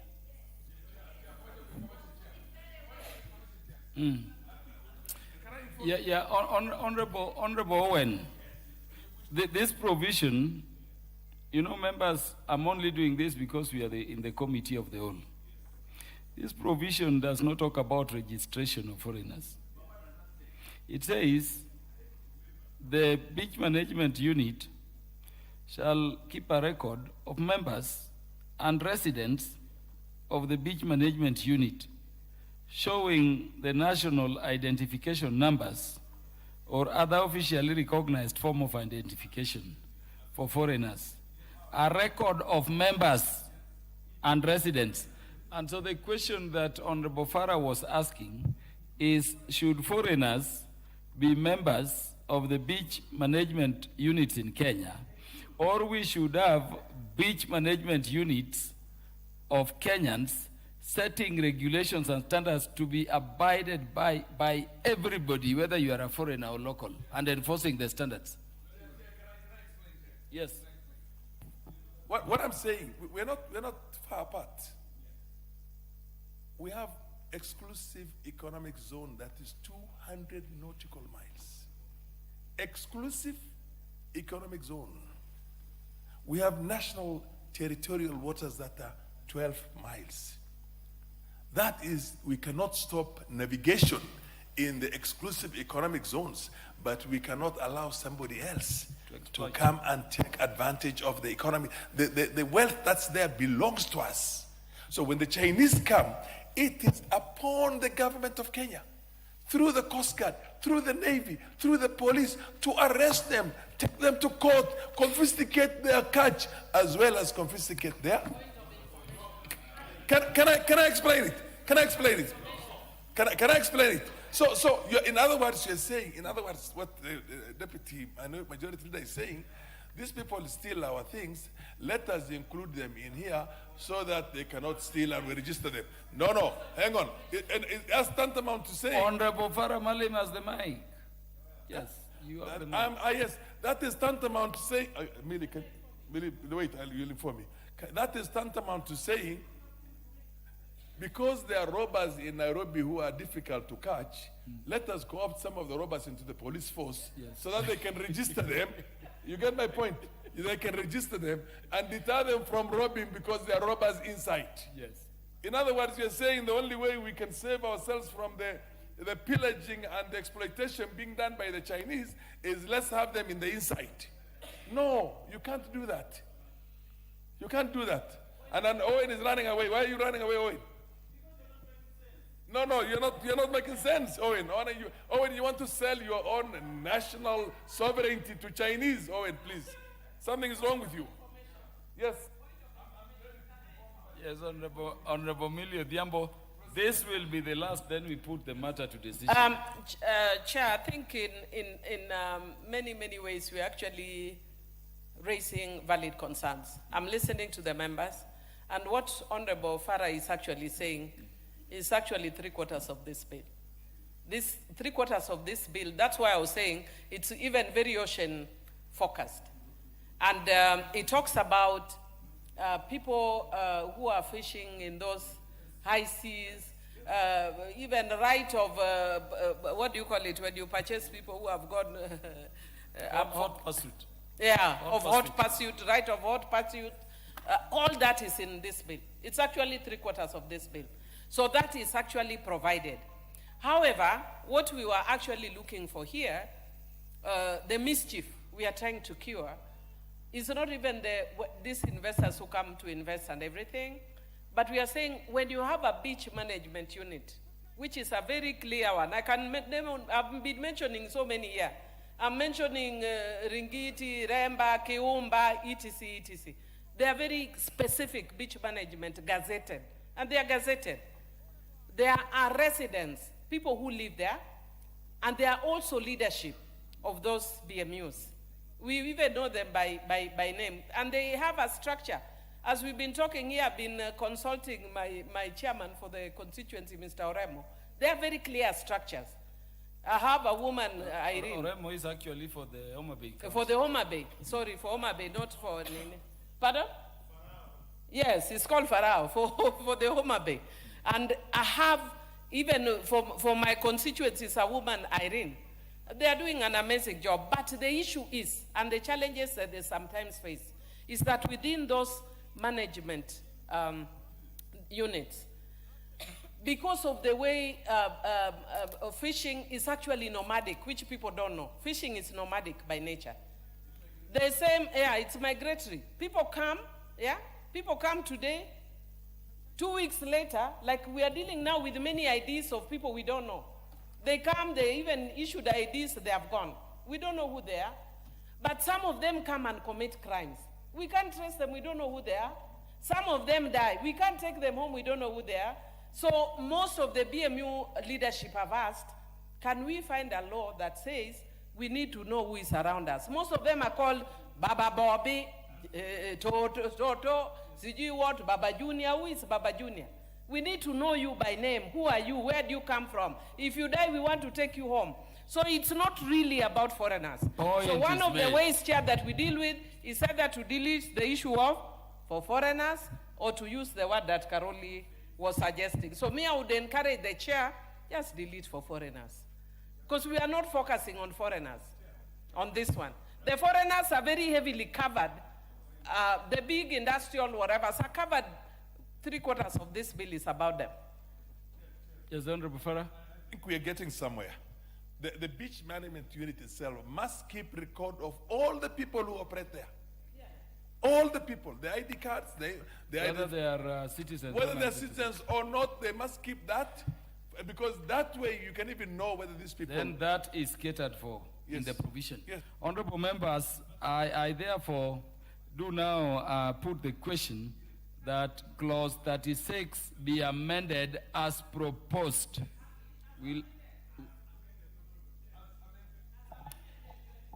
Yes, as amended, further amended, Honorable Chair.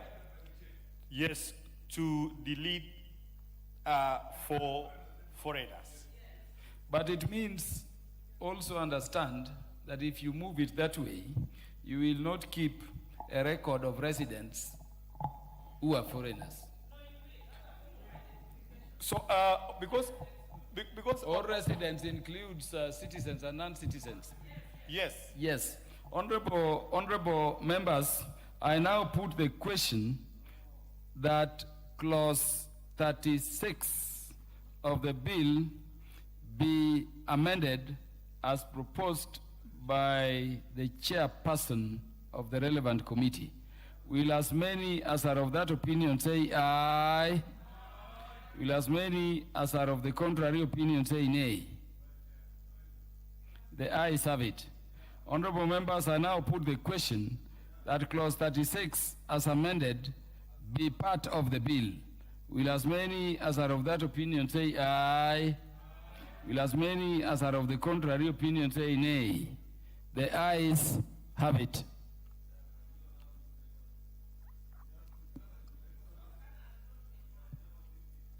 Honorable, that is Honorable Nabuin.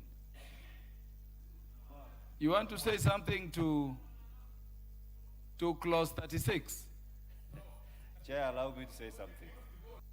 You know, you rightly put it that once we omit the word foreign, we will only be collecting information for nationals. Yes. Exactly. That's what you are ruling. No. Allow us to Honorable member, number one, it is penned. Number two, the clause as amended will read a record of members and residents of the beach management unit showing the national identification numbers or other officially recognized form of identification. That is how it will read. No. Residents include citizens and non-citizens. So it will include your concern. Let us move forward. Honorable members. No, chairperson, let us make progress. Clause 37. Honorable members, I propose the question that clause 37 be part of the bill. Honorable members, there being no amendments, I put the question that clause 37 be part of the bill. Will as many as are of that opinion say aye? Will as many as are of the contrary opinion say nay? The ayes have it. Clause 38. Honorable members, I propose the question that clause 38 be part of the bill. Chairperson. Honorable Chair, I propose that clause 38 be amended as per the order paper, and the amendment seeks to provide for declaration of a designated fisheries to be by the Cabinet Secretary, which is in line with the role of the Cabinet Secretary in declaration of designated fisheries in other provisions of this Act. Honorable members, I propose the question that clause 38 be amended as proposed by the chairperson. Yes, you have an amendment. If the amendment by the chairperson is carried, Honorable Millie, your amendments in terms of subclause 3, 4, and 5 will fall. You will remain with amendments in terms of subclause 1 and the new subclauses 8, J, and K. Thank you, Chair. Chair, again, I want to thank the chairman of the committee because they have adopted my proposed amendments. Again, they have provided for designated areas for cage fishing and artisanal fishers so that you don't just have people just putting cages anywhere and everywhere. The only one I don't agree with them, but in the spirit of give and take and let go, is I was actually giving the authority to the counties, but they've given it back to the Cabinet Secretary. In the spirit of give and take, and I think the committee has done very well, I'll let it go. So I withdraw my amendment. Yes, honorable members, I therefore put the question at clause 38 be amended as proposed. Will as honorable members, let me reiterate, I put the question that clause 38 be amended as proposed. Will as many as are of that opinion say aye? Will as many as are of the contrary opinion say nay? Honorable members, the ayes have it. Honorable members, I now put the question that clause 38 as amended be part of the bill. Will as many as are of that opinion say aye? Will as many as are of the contrary opinion say nay? The ayes have it. Clause 39. Honorable members, I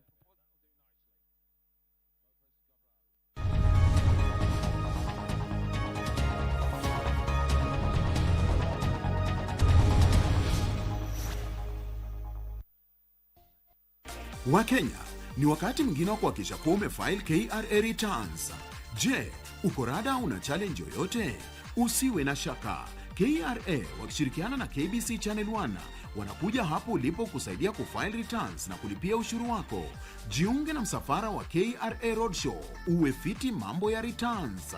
Msafara wa KRA utatua katika kaunti ya Bungoma tarehe 24 mwezi Juni. Shughuli zetu tutaanzia katika eneo la Bungoma Town CBD, kisha tuingie Webuye Town, Musikoma Stage, Kimilili Town, Bumula Market, Chwele Market, Tongaren Stage, Nzoia Sugar Factory Gate, Malakisi Market, Sirisia Town. Tarehe 30 Juni kwa mlangoni. Usingoje hadi dakika za mwisho. File KRA returns mapema. Ishi bila stress. Jijue, jibeta. KRA, tulipe ushuru, tujitegemee. The FIFA World Cup 2026, hosted by the Triumvirate of Canada, Mexico and the United States of America, promises to be blissful. Explore the most exciting edition of the tournament to date as 48 teams from around the globe compete in 104 fixtures across 16 host cities. We celebrate culture, friendship, and more importantly, monetizing talent. At this first ever Tri-National World Cup from 11th of June to 19th